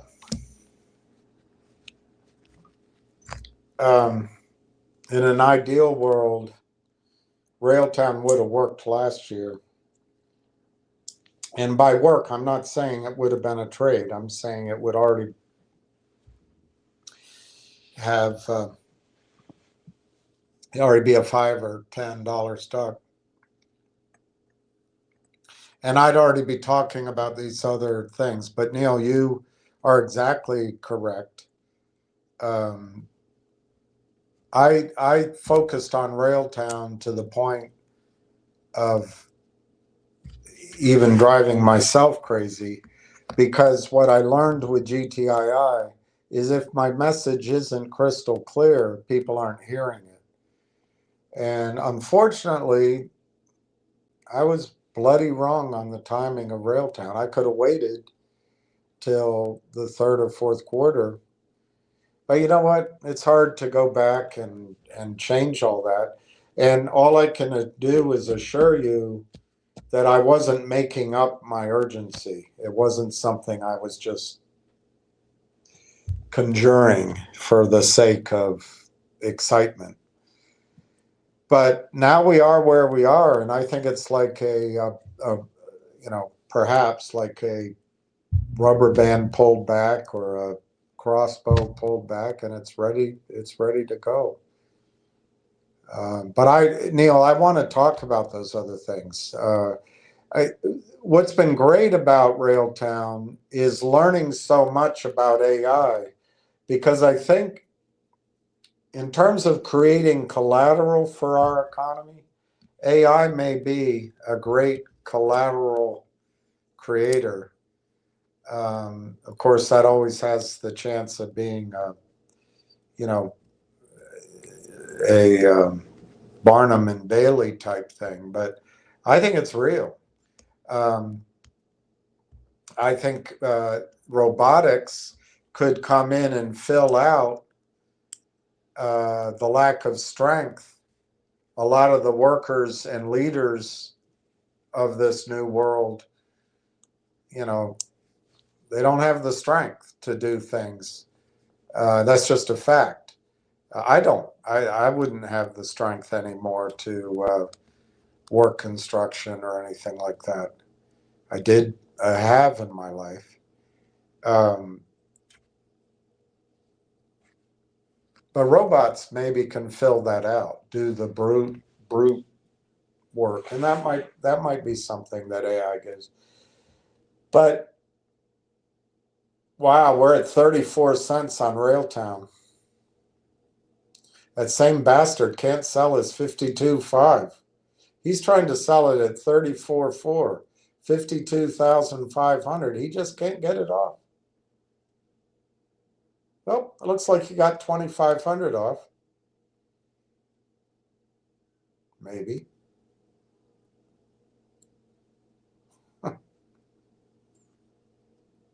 We got 7 minutes to go.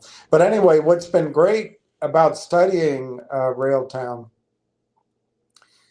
is I really do buy into AI. There's 2 or 3 different ways of defining AI, but this AI for everyone, this AI for everything, this replacing of SDKs with ADKs, that whole argument.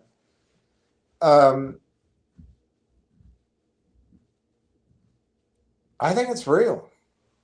I think it's real. We do have population collapse coming. We do have resource limits in terms of availability of oil. We're at 35 cents on Railtown's ask. I'm exaggerating. We're at 34.8. 34.8 on the ask. It's basically 35 cents. Of course we are. The ask is 33.3. The offer is 34.8. 127,000 shares. We're up 8%. We've got 5 minutes to go. Oh well. Just got to take it as it comes.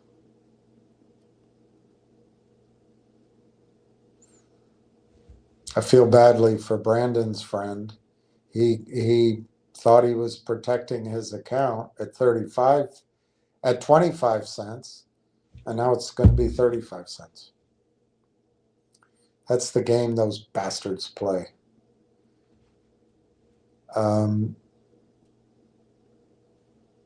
I might have a phone call. Oh, I can't see the number anyway. 33 cents on the bid, 52.5.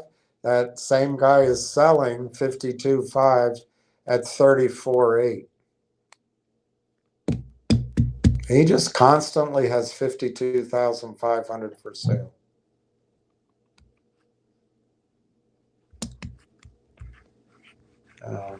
It's one of my doctor appointments.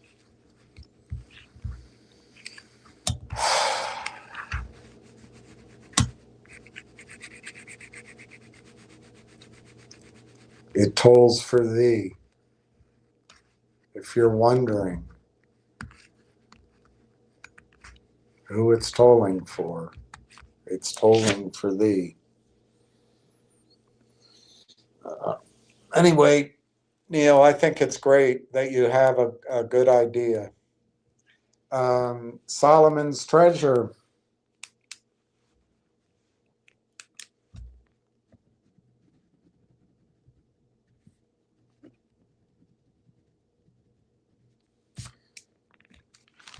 Added 3,000. Wow, you're getting big.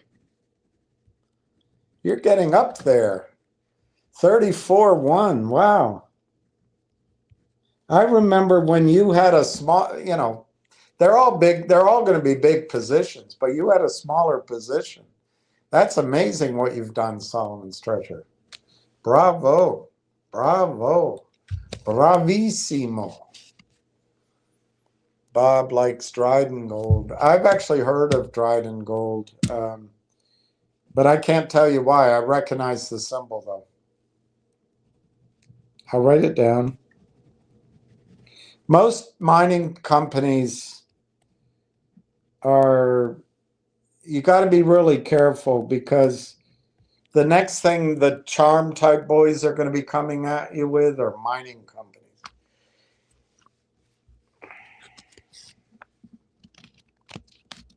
Well, anyway, we just persevere, and hopefully we don't step in any minefields.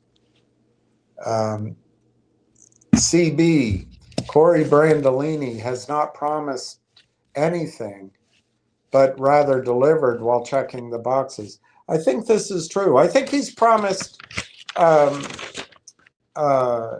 story, which if you listen to his videos and follow his presentations, he's shown a lot of confidence and a lot of conviction on that story. It's now 35 cents. Ask. I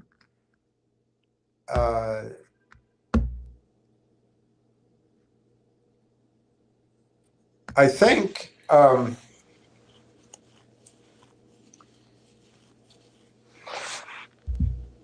you're right in that he never made promises.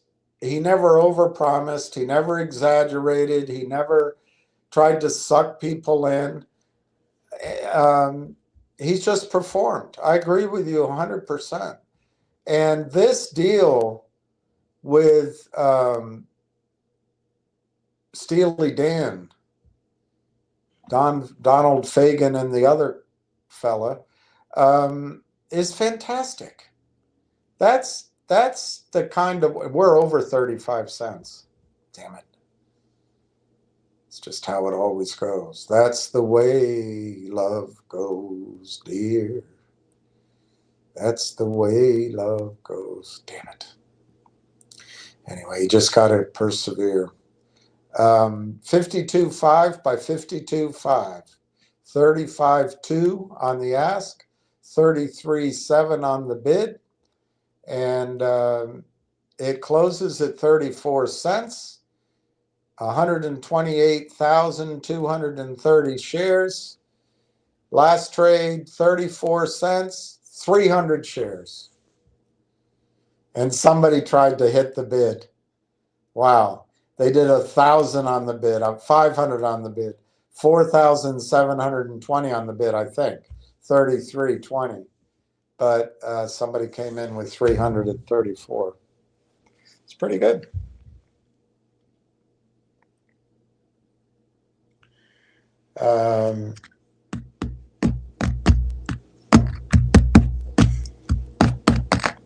I know it's silly to get excited. We're still not where the stock was a year ago. It was 38 cents a year ago. So, but anyway, it's very good. It's very good news. I agree with you, Neil, 100%. I think Corey has performed, and he's done it diligently, quietly. In other words, he's not bragging out there. Nixie is now 60 cents. Swell.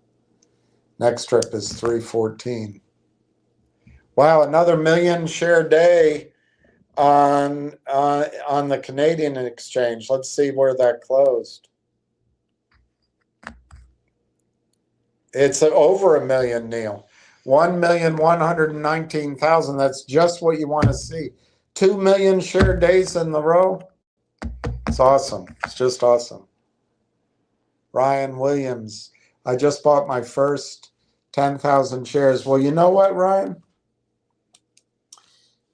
That might be the best price anyone's paid. You're paying more than where it was last week, but you're buying it as it's moving. So your opportunity cost might be low. Good for you. That's good for you. Congratulations, Ryan. I think that's what's to do. E. Belanger, welcome aboard. Neil, this is really exciting. Been here 3 years. Wow, wow, Neil. I'll check that. I think I have your total pretty close.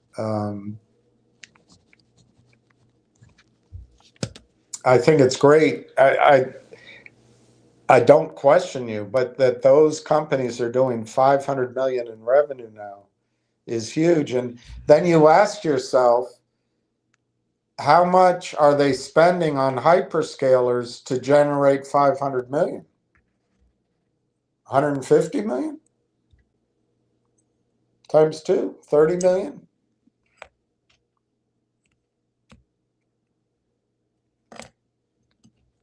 You know?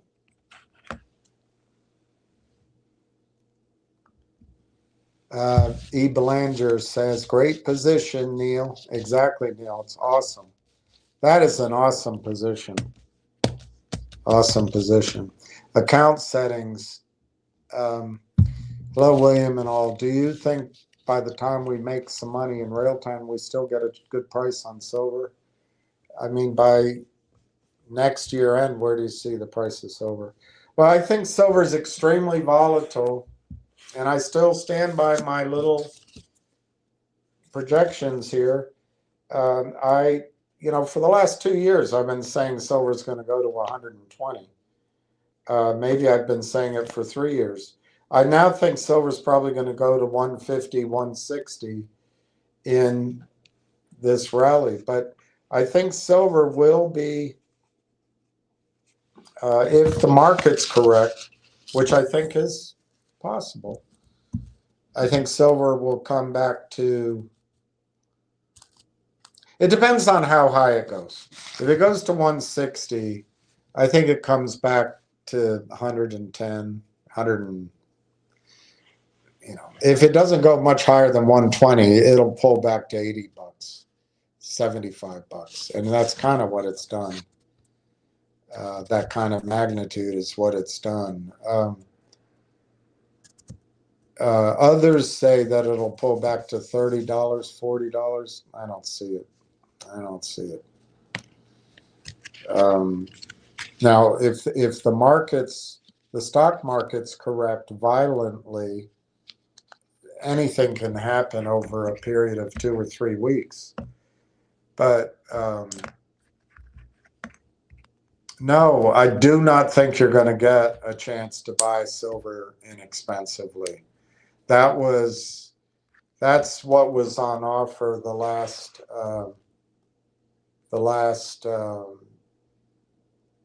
I don't know, 18 months and longer. But I think silver is cheap at $100. I think silver is cheap at 150. Silver is the only asset in this everything bubble that until just a few months ago, silver hadn't even hit its nominal high, without adjusting it for inflation. I think a reasonable inflation adjusted number, but it's an art, not a science, but it's probably around $250 an ounce. Just to get it to its 1980 high adjusted for inflation. So I think silver is going to be cheap, but it's going to be very hard. Two things are going to be difficult about silver. It's going to be as volatile as it can be. And it can have prolonged downtimes. But the other thing that's going to be hard is your brain's going to be telling you, I could have bought it for $25, 9 months ago or whatever. I don't know how many months, my sense of timing, but not that long ago, you could have paid $25, $28. And you're going to go, you got to ignore that. You just got to ignore that. You just got to ignore it. Silver, you've got to own. Physical silver, you have to own. You have to pay almost whatever the price is. And you don't tell anybody about it. I found in the last few days, I've talked to a lot of people. A bunch of people bought a monster box of silver when I was talking about it. I'm so happy for those people. But I think you still got to do it. There's going to come a time where your gold and your silver will play a role in survival, potentially. But then it's going to be also the life raft that carries you into the next system. You have to look at yourself as if you are your own central bank. If you behaved the way Russia's central bank, I don't even know the name of their central bank, but if you behave the way they do, or the way China's bank is trying to, or follow Iran, or Germany wants their gold back. In the West, we send people to college and university and graduate school to learn that gold and silver are just relics, and that the dollar is preeminent, and that the US bond is the safest asset. Well, that time's coming to an end. But here's the trick. I don't think it's coming to an end just because it's in the headlines and everybody's talking about it. I think the old girl has another kick in her step. I think the United States, I think China and Iran can take out our aircraft carriers. On the other hand, I don't think we're foolish enough to let them. We can still project power in the world. And the banks control our military, and they control our government, and the big hedge funds too. Look who sits around Trump. I mean, this guy Lednick. I don't know if firing him is enough. In the Epstein files, now, I guess it's open for interpretation, but it's there in black and white. Lutnick texted or called or emailed Jeffrey Epstein, said, hey, we're in a boat. Where's your island? We've got, I'm making it up now, but essentially he said, we've got 2 14-year-olds, 3 11-year-olds, 1 9-year-old, and we look forward to seeing you, or something like that. This is disgusting stuff. That guy should be fired. But you know what? And I'm not picking on Trump. But he's got a front seat with decisions on what we do in the world. And he's not the only one. He's not the only one. It's pretty pervasive. So my point is that I think the United States isn't going to go down without a big, big fight. And we'll go to war before we let our banks go. And that's what's going on now. They want us to attack Iran. I don't think we have the ability to fight a sustained war. And I think if we do get into a war, I think the scenario where our dollar collapses and gold and silver and oil, for that matter, go up will happen very quickly, because unless we've got something to counteract the hypersonic missiles and the MIRVs of those missiles, I don't know if MIRV is exactly the correct word, because I don't think they ever leave our atmosphere. So it's not really a re-entry vehicle, but the nose can break into multiple. They take out one of our aircraft carrier groups. We're Australia. We're no longer the United States. I don't know about Australia, because we can still destroy the world. But that's a hell of a position to be in, that your only strength is destroying the world. Anyway, I don't think that the U.S. economy or its banks are ready to collapse right away, but it could happen. Silver's the biggest Achilles heel. Silver is the big one. So to answer your question on silver, I think silver, you're asking by the end of next year or even the end of this year. I think silver, you heard Egon von Greyerz say 15 to 1 and maybe 10 to 1. I agree with those numbers. I think silver will go higher than that. I think it'll go 1 to 1 with gold. But if you take 20 to 1 instead of 15 to 1, right now,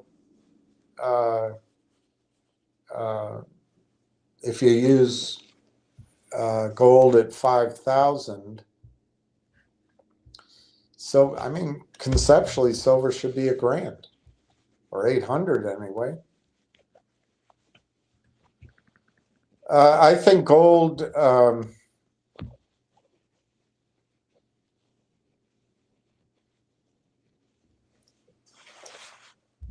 If we're successful at causing regime change in Venezuela, in Cuba, in a couple of other countries, in Iran, and of course, the dream of all the banksters is to claim Russia's $90 trillion of resources. If we have success in bringing into the banking system collateral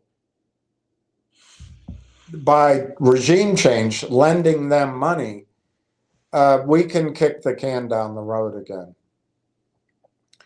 But, you know, again, in Egon's, maybe I didn't play it, I just read it to you. Let's see how long this would take to play. As it has been time and time again in history. There's nothing new. It's just the magnitude of the debt is so much greater, and we have to include derivatives in this. I think, you know, we're talking about debts of 350 trillion or more globally. We're talking about derivatives of maybe 2 quadrillion if you include all shadow banking and outside the banking system. So you're talking about an amount of debt and a can which is much too big to kick further down the road. So this is why we're going to have a problem in the world now. Central banks will not have the power to save this like they did in 2008, as it has been time and time again in history. There's nothing new. It's just repeating it's just itself. the magnitude of the debt. That's a short. Let's see if this one's new, different. This painting by a Swedish friend of mine illustrates the American expression, kicking the can down the road. Now, for years and years, central banks, and especially the two biggest ones in the West, which is the Fed, of course, and the ECB, they have been kicking the can of debt down the road for many, many years, until we've got to a point where we are today, when the can is much too big. This can of what we call a soup of debt, soup that is so heavy now that it will not be possible to solve this in an orderly way.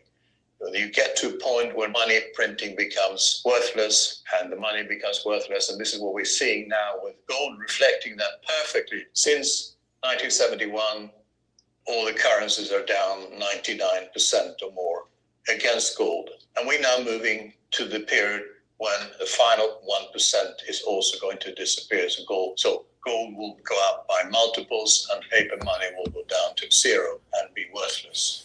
This painting by a Swedish friend of mine illustrates. I think there's one more. There's one more short by him. It's still time to jump on the gold wagon here, buy some gold, physical, stored outside the banking system, where you have direct access, no ETFs, no paper gold, just physical gold that you own directly yourself. And then at least you can protect yourself from the total destruction of paper money that we will see in the next few years. It's still time to jump on the gold wagon here. I still think those few. Oh shoot! I still. Physical, stored outside the bank. Stop it! I still think those few years are going to happen. I don't think this is going to be overnight. It could be overnight. That's the scary thing. I'm not ready for it. I used to be, but I'm not ready for it. So, where do I see silver at the end of this year? Probably we're going to get as high as $150, $160, maybe $175 an ounce. If the stock market goes to, let's say on the Dow, 70,000, people are going to get distracted away from the metals, and they're going to put money in the market. But I think the markets are coming up against the end of just a phenomenal bull run since Starland Vocal Band was popular. Others say it's going to continue. I don't know. We'll find out. You'll know that the secular bull market is going to end if the markets rally 30%, 40% in 2 to 3 to 4 months.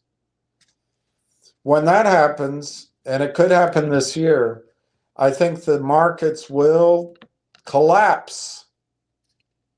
And it's going to be the most frightening thing you've ever experienced. Now, others say that could be delayed, and it could be. It could be. But if that collapse comes, I think gold and silver will be sold off to meet margin calls. And I think silver could come back. My opinion, Depends on how high it went. But I don't see silver coming back below $52. Others think it will. I don't. I think it'll probably come back at the best to $80, $75 after that rally. After all of that happens, I think the Fed and the other governments around the world will print money. And the question is, will people accept it? I think people will accept it because to not do so will be bleak. And so I think, for example, the US debt could go to 100 trillion or more in that situation. So I think there's going to be reshoring, there's going to be commodities, and in that environment, gold and silver are going to go to fantastic highs. So it's that next cycle, and I would say I hope the correction is delayed. I hope it never comes. But if the correction happens this year or next, I think by 2030, silver, or the early part of that 2030, silver will be $250 to $1,000 an ounce. And I think silver in the 2030s my opinion is silver will go 1-for-1 with gold, 1-for-1. It might overshoot it. Silver's more valuable than gold. People don't realize that, but it is. And so then you're going to ask, where does gold go? I think gold goes to 40,000 easily, and probably to $100,000 an ounce. The question is, how much of that movement is going to be wealth? How much of it's going to be just because the dollar becomes the Ugandan, the Ugandan pound or whatever they had? I don't know. But if gold goes to 100,000 an ounce, and silver just goes back to the ratio that silver is found historically in the ground, or, as I've mentioned before, the exchequer of the world's greatest empire for a long time, and certainly may still be in the financial empire seat, the City of London, the pound sterling was priced at 15.5 ounces of silver to 1 ounce of gold. Well, if you go to 15.5 on $100,000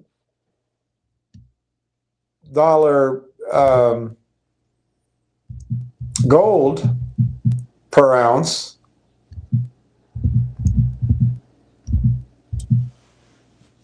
that's $6,500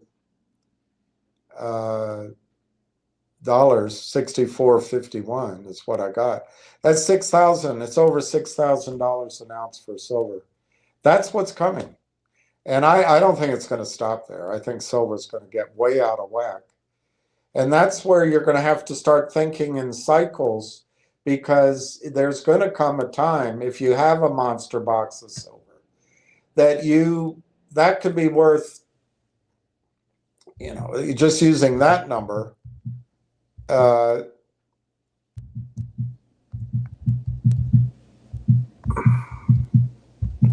that's worth over $3 million. And it's possible when silver's trading at those numbers, you'll be able to take that monster box down to a law firm with a contract, and you might be able to buy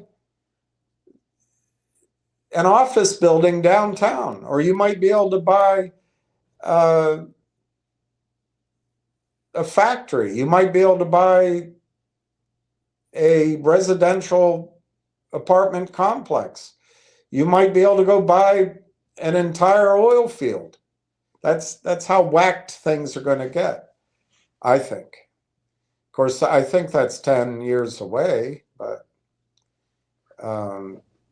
the problem with silver is what Egon just referenced, is if everybody stands for delivery at the same time, silver could become unobtainable overnight, and everything could be brought forward in this scenario to next week. Our financial system could collapse. I don't think they're going to let that happen. They being the Fed, the plunge protection team, the government,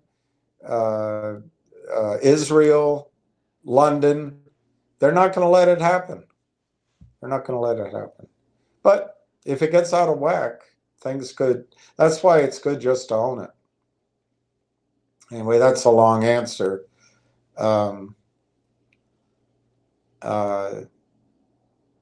I think one way account settings to you have to shift. I don't think silver's overly priced now, but you have to shift to miners. You have to shift to miners. Well, I think the easy play in silver, the one that won't give you a heart attack, is already over with. On the other hand, if you're listening to me, $100 silver is cheap. It's very cheap. There's no, I don't think Saudi Arabia can do this, by the way, but in the public image, Saudi Arabia can just turn on the taps and add 5 million barrels of oil a day. I don't think they have that capacity anymore, but the illusion is still there. There's no place to go turn on a faucet and get more ounces of silver. Higher prices will get silver out of people's teeth and out of their mother's attic, and perhaps get speculators to sell, which might help the banks. But what the Western financial system has just sleepwalked into is that, oddly, a country that's run by a communist government. So in other words, they plan, they study, they make 5-year plans, they listen to scientists, they listen to economists, they believe the stories, and they're not woke. Here in the United States and in Europe, we're woke. And we have a whole wave of new leaders who, if they don't like the facts, they just don't look at them, or they change the story, make movies that show a different reality. Well, that's fine as long as you're preeminent.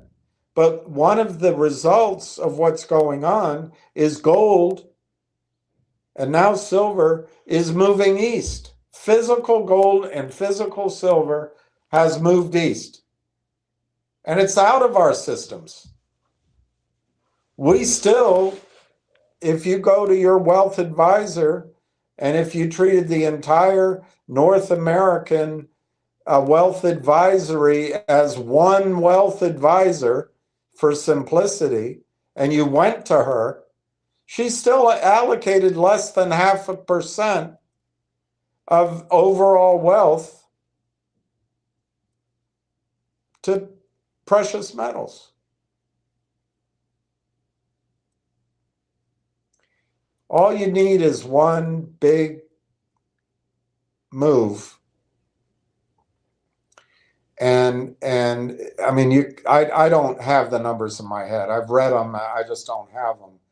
But it doesn't take much of all the wealth in the West if they decided to own 5% of the silver market. Oh my gosh. Or the gold market, for that matter. So you're asking me the impossible. Where do I see by next year end? So Not this year, the following year. Where do I see silver? I guess if I had to call it now, I think there's a really good chance the market and silver all go to a crescendo high by September. And October, November, we have a crash. So I think silver could go to let's call it 150, 175 by the third quarter, and then have a correction to,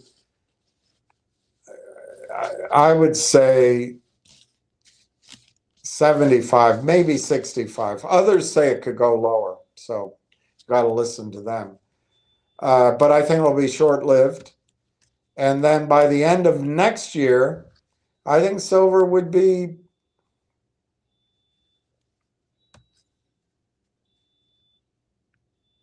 $2,000. $2,000. So, but it's, it's a lot of, there's a lot of ifs, ands in there. Neil, it does seem different with real growth to commence immediately. 6 months, 38%, 1 year, 12%, 5 years, 20%. Those will be bought up quick. We're below 50 cents, and that's a fair book value.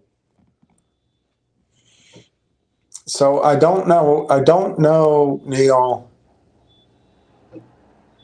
what your growth numbers are what the base is. 6 months, 38%.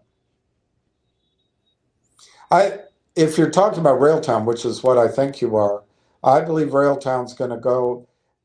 We haven't seen the numbers for their first quarter, but I doubt they did more than, let's say, 250,000 in revenue, essentially zero. I think as soon as this rail engine is actually up and running, and I got confused by that update we read 2 days ago. It seems like there's one more thing they're working on. But they're basically ready to go.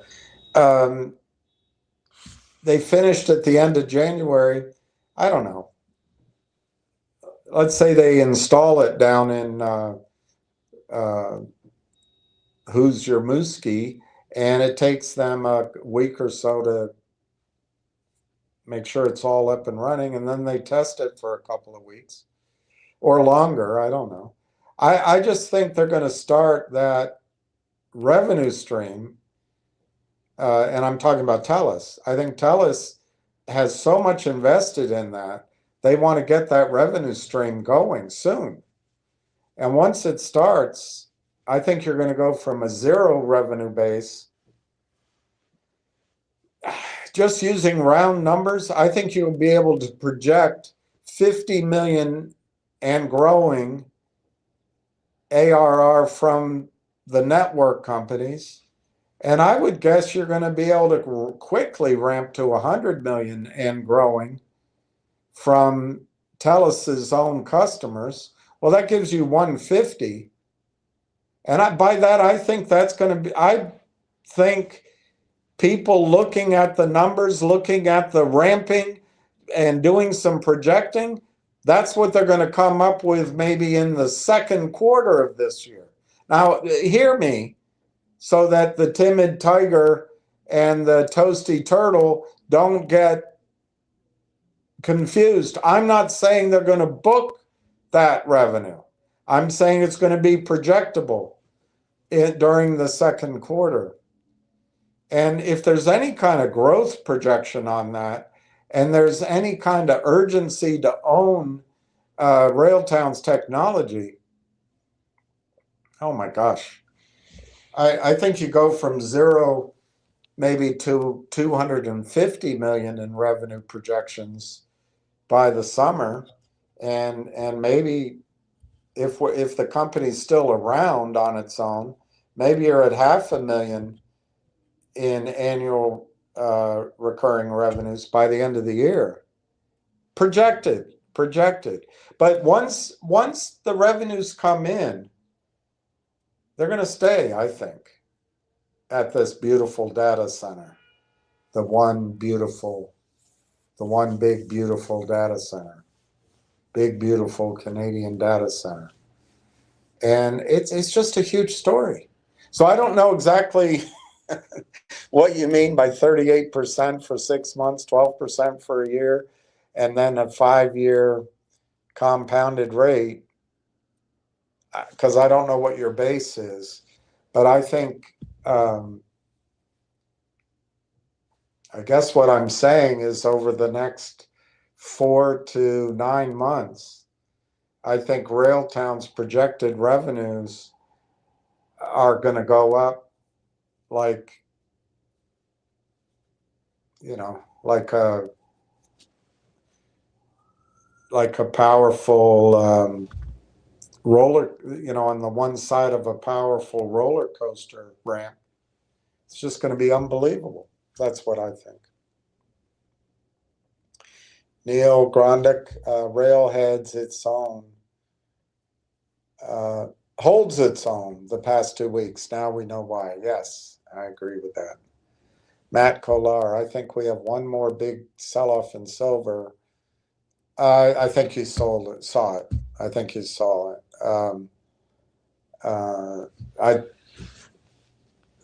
I wouldn't, if you're trying to play silver going back to 150, back. It's never been at 150. But if you want to play silver going to 120, 150, 175, you should just buy it. I think that sell-off was it. You're not going to see another sell-off like that until it gets back up there. That's how I see it. These sell-offs are sharp. They always will be, but they won't be able to sustain them. But Matthew, let me read your point of view because it could be correct. Matthew says, I think we have one more big sell-off in silver before we head back to toward all-time highs. I'm waiting for the price to fall below 60 to buy, and that will be a very short opportunity at best. Well, you have your orders in. You could be right, but I think this flash crash is your chance to buy. I think silver will double from here. And then if there's an economic disaster, which could be led by private equity, could be led by housing prices, could be led by something we can't even think of, like an earthquake in Palo Alto. It could be led by an earthquake, for that matter, in Italy. It could be led by shortage of chips, blackouts on electricity. There's a lot of scenarios. It could be led by a credit card crisis. It could be led by China having trouble. I don't know. If the markets do, that's the thing when you're using projections that are based on charts, basically, you don't know what it is that's going to cause it. But I think the 50-year, is it 50 years? It's 44-year bull market is coming to an end. The bull market is a baby boomer market. Baby boomers made everything expensive as they went through the snake. You could see the big outline of the pig that the snake swallowed as it moved through the snake. Well, baby boomers now are in the healthcare part of their life and in the part of their life where they don't have to really buy things. They own 3 houses, they're inheriting from their parents, and they still think their retirement plans where they reinvest and their multiple houses are all worth what it says on the statements, which is fine. But if there's ever a panic, if there's ever a constriction of money or a reduction in credit, a decline in income, a lot of those third houses are going to come on the market, and then real estate's down, as an example. So, but that could happen in the ETFs and the mutual funds that are all set on reinvest. They're all set on reinvest. Well, right now the baby boomers don't need that money. But if they ever panic and they say, you know what, I want that money, it doesn't take much selling on the margin to change the prices of the whole deck. And that could happen. That secular collapse could happen. And man, when people get scared, it's panic city. And maybe it won't happen because of AI or because we've effectively taken over Venezuela and there's enough collateral there. I don't know. It could be stretched out. It certainly could be stretched out. And in that case, Matthew, your projection might be right if it is all stretched out. I don't know. It's too vague to predict. All I can really focus on right now is I am focused on trying to finance this little gold project, but all I can focus on right now is Railtown. Neil, rail is going up with next resistance at $1.20. Beautiful cup and handle. Let me look at that. You're talking in Canada. You're talking in Canada prices. Let me look at that. I should have printed out a chart, but I didn't.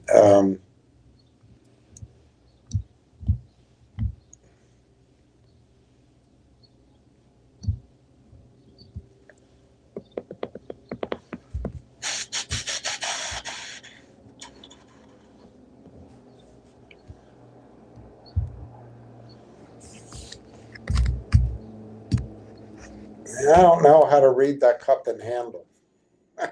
You're better at it than I am. That's not what I see, but it doesn't mean it's not happening. It's just because I don't know how to read a cup and handle. I see how you're saying that. And we've broken the handle. Okay. I see that, I guess. What I see is the pennant, and I think Canada's going to go to 55 cents, and that's just the starting point. I don't see any reason why that 2 months sideways is going to really be any particular resistance. And in both cases, they seem to have the same punishing 6, 7, 8 month decline. I think if there's any weak hands there, they're all gone. So the computers use various numbers. I would guess in Canada, the big one's going to be 55 cents. And then maybe it's 62 cents. And maybe some of these peaks matter, but I really don't think so. So what's that high up there? 95 cents. Yeah, I think you're right. $1.20 makes sense to me. Because it'll break $1, and it has to go somewhere once it breaks through. So that makes sense to me. Silver skyrocket 1.12. Ward Richardson. Good afternoon, William and RT crew. Just getting in here. I see RT chugging along today. Yes, sir. That's a nice chart up in Canada.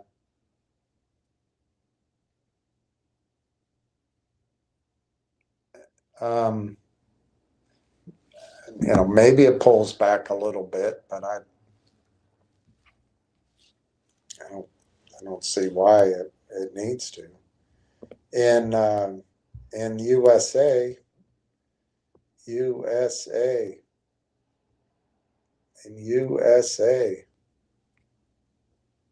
it's probably a similar chart now.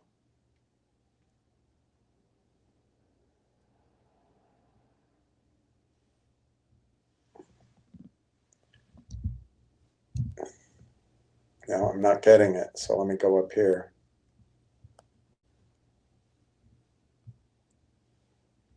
Okay. And I'll try to have this chart for tomorrow. Oh yeah, it's a nice chart. I think Clay's going to be in the money. I don't know about in the money, but he'll be flat pretty soon.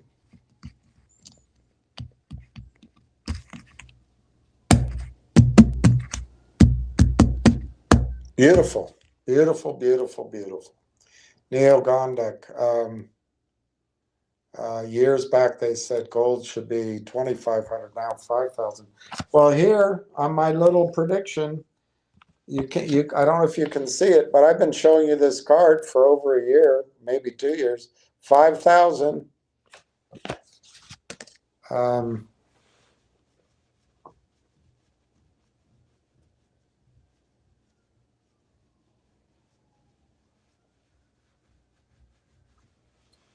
I've been through it before where it runs up, everyone gets enthusiastic, and then it goes into a prolonged multi-year downward trend. And I guess you always have to be careful of that. But I think gold is permanently broken out now. 1.4 million on the CSE closed at 47 cents. Neil says that's awesome. Neil, under 50 cents is less than the AIP amalgamation. That's exactly right. Justin Babish, I'm thinking the guys from BlackBerry might also know or rub shoulders with enterprises that would be customers. Yes, but more importantly, wow, the money move. What's it called? What do they call that chart? Money flow. The money flow chart is very strong.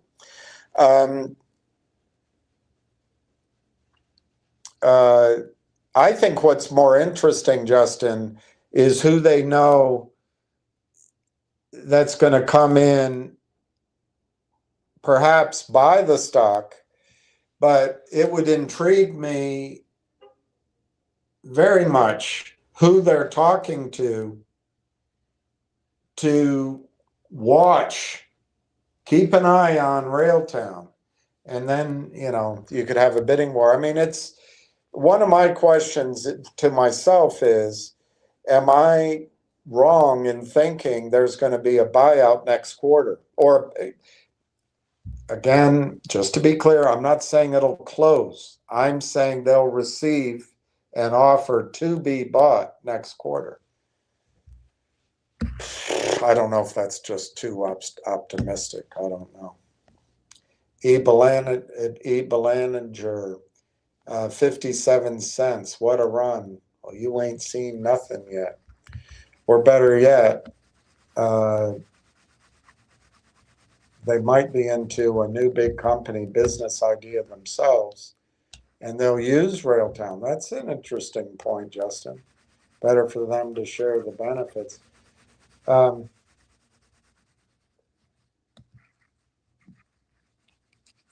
I think that this year, I think buying a new phone, you might have to pay 50% more for your new phone. I think there's going to be a shortage of memory. And that's because I think there's going to be a shortage of memory chips at the data center level. And I think, they'll subsidize, as it said in that video, but I guess they'll keep the cost of AI cheap enough to hook us. And then I could see consolidation happening. It's hard to know who. I heard one guy put it, I thought very cleverly. They're all in a race to win because they think it's going to be winner take all. But he said it might be that it's winner take most of the market. It's a big push. Anyway, as the cost of data center usage, GPUs, tokens, whatever you want to call it, goes up, I think it makes Railtown more, not less. And we showed that.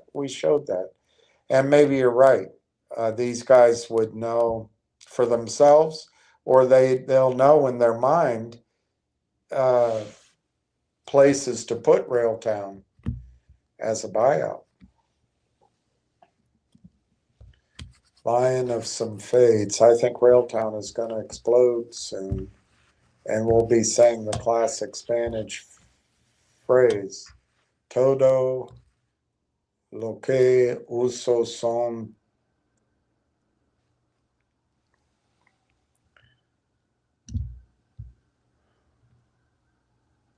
It is, I guess, a Spanish phrase.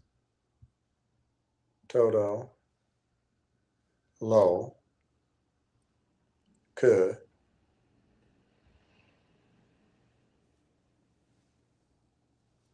it's not famous enough to automatically come up on a search. Uso, oh no, not uso, son.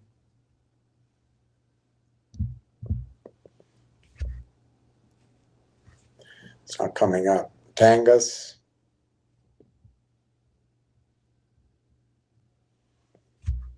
Usadas. Usadas. See what the heck it means. Thinking. El uso exclusivo y constante de tangas puede. Can you say it in English? It's not giving it to me. It's. They think I speak Spanish. I don't know what it means. I mean, write in English, pal.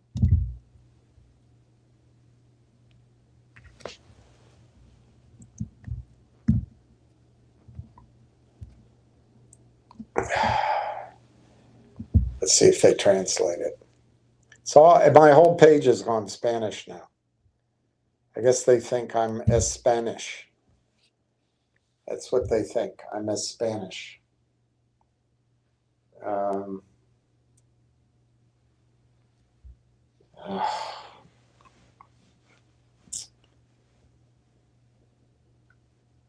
I don't know what it means that you wrote.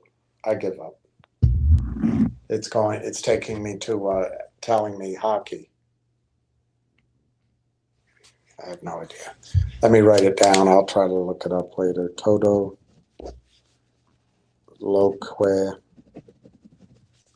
uso son.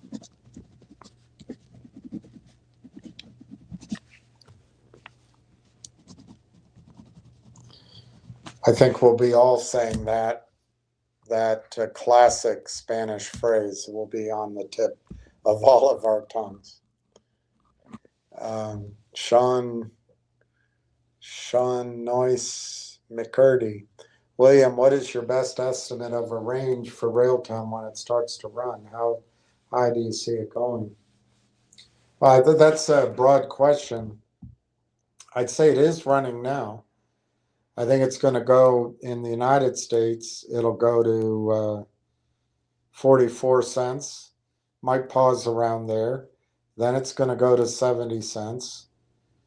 And I think, we've got to expect that it'll have pullbacks, but I think all the weekends have been shaken out. So as it goes through 70 cents, I would expect it to hit $1, probably pull back, then go to $1.20, something like that. Try to pull back, and probably $1.50 to $2.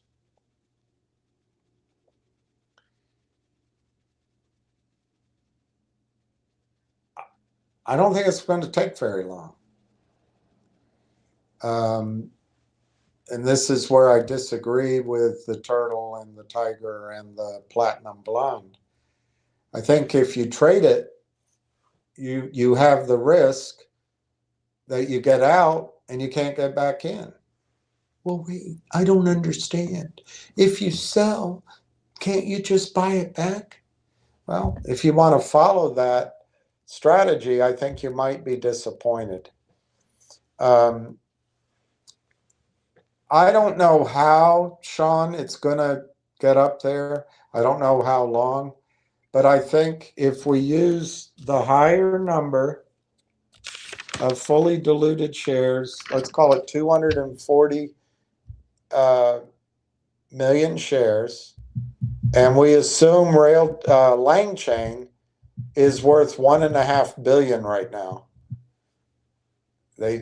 It's been 6 months since they priced this thing or raised money. So if you divide that out,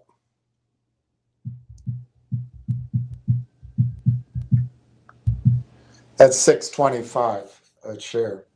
And I actually think Lang Chain, the next round, they'll do it over $2 billion, $2.5 billion.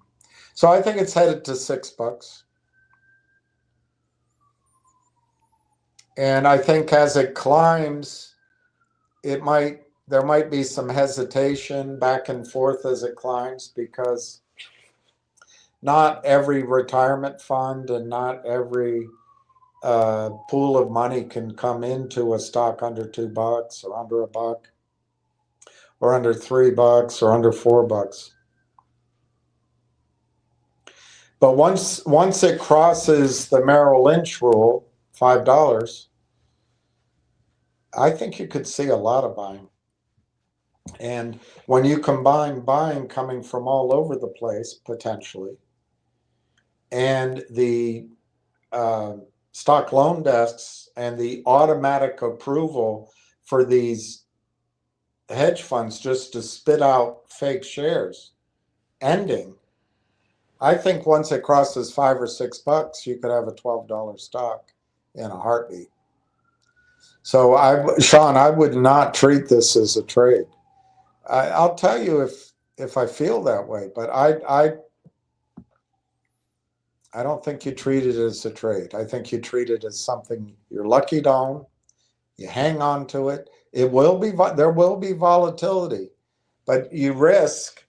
I mean, look, if people had traded it over the last 6 months, they'd be out ahead. Like that guy, Bill Miko. I think he got out at 38 cents. That's my memory. It might have been a different price, but something like that. And if he bought it back, that was a great trade. But that's the thing. Did he buy it back? I think you just got to hang on, Sean. I think if it goes to $6 roughly, give or take, it could go to $7 or $8. That's not the end of the investment. That's the beginning. That's the end of the beginning, as a famous man said. Now, I've had very high targets, and last year I said it would go to 55 by May 5th. Part of the reason I said that is to make sure people didn't sell and miss out on some things that I thought were going to happen urgently. Well, they didn't, so I was wrong. But I did it in good faith. I didn't do it to mislead. I still think all of that can happen, but I'm less sanguine about $55 because I think the $55, that's a $12 billion buyout, $12.5 billion buyout. I think it can happen, but I think a lot of that value might happen in the acquirer. So I don't know. I'm starting to think, and I'm willing to change it, but I'm starting to think our buyout target is $10 to $15 a share. It could be higher in a bidding war, but I think $10 to $15 a share buyout, which you have to put a range on that. It could be as low as $5, $7.50, maybe as high as 20 or 25, but give it a midpoint of $10 to $15.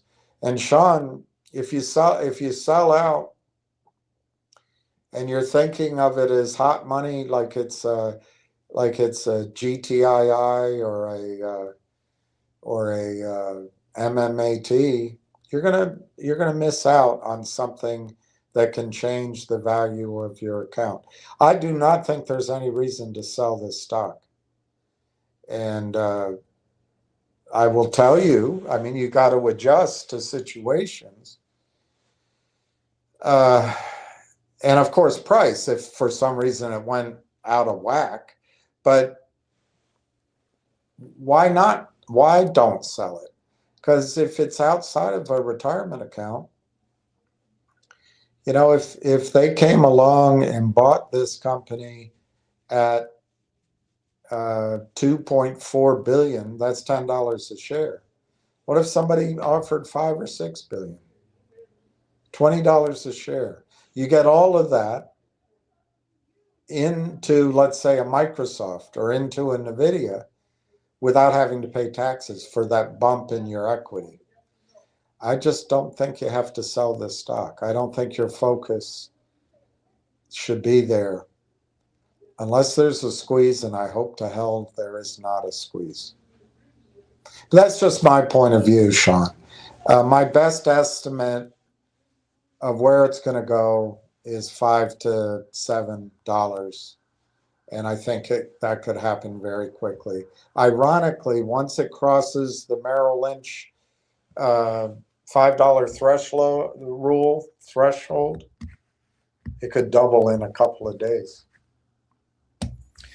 I think you're about to see the surprises to the upside, not the downside, and I think the criminals have lost all power. That's my opinion. Looks like BGC tomorrow.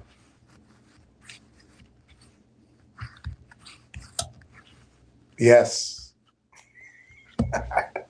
it does. I don't know what that is.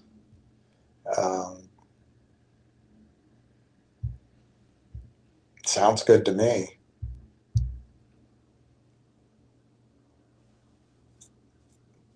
James Vanderbeek died. I don't know who that is, but it's sad.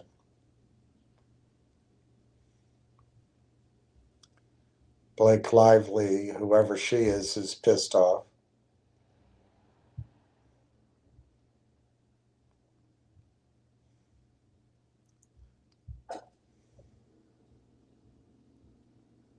Them or they killed a lot of people. That's terrible.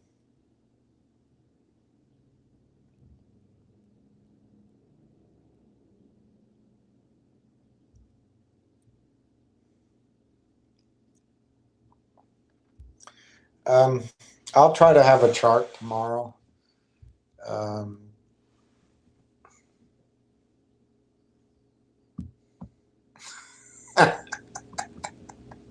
Pam Bondi is getting headlines.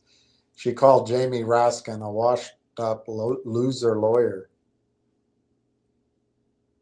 I guess she doesn't want Trump to fire her.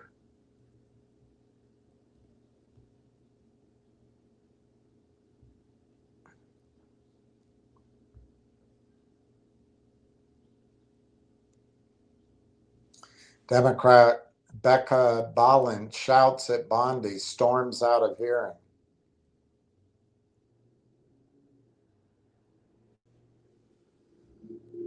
I guess it's important. Across Iran, Iranians chant anti-regime pro-Shah slogans in response to Islamic regime's propaganda ceremony.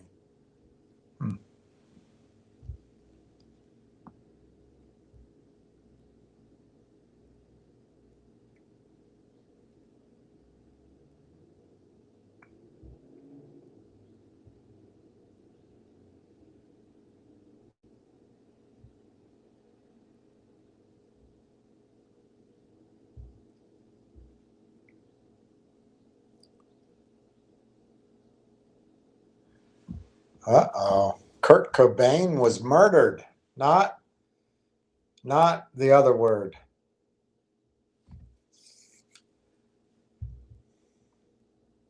New forensic examination is challenging the findings. Was it Courtney?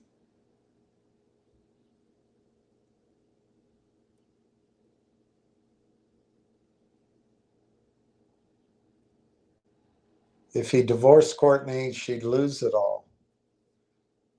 But if he died married to her, she gets everything. Uh-oh. Stay tuned to that story. All right, let's not drift off into gossip. Richard K., $5 sounds great. And then a couple more deal like this we just got, and we could be off to the races. Yeah. I think what I'm trying to get across, Richard, $5 does sound great. 20x, 25x sounds awesome, but it doesn't stop there, I don't think. You know, we don't want to be greedy, but we also don't want to shortchange ourselves just because of bumper sticker aphorisms like you never, well, partner, you never go broke taking a profit. Well, if you don't let your winners run, you don't recover from devastating losses. And so, but we'll see. Yeah, 5 sounds awesome.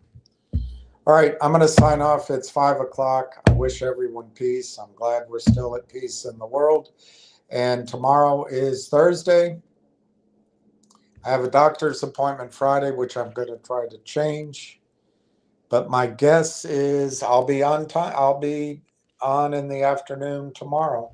So until, there's one more. Richard, like you, I'm at retirement age, need some instant gratification. Exactly. But the flip side of that, Richard, is you probably don't have too many more plays like Railtown in your, I don't know, you could live to 100, but it's not likely that, I think silver could do it, and I think there's some mining plays that could do it. And there are some strategies in the commodities complex that could do it. And of course, on a speculative call or put option that could happen. But I don't think we're going to see many Railtown trades again. And probably many of you are like, thank God, because we just got destroyed for 8 months. But I think the setup, the snapback is happening. So anyway, I'm going to leave it there. Thank you, Richard. Thank you, everybody. And we'll catch up tomorrow. Peace.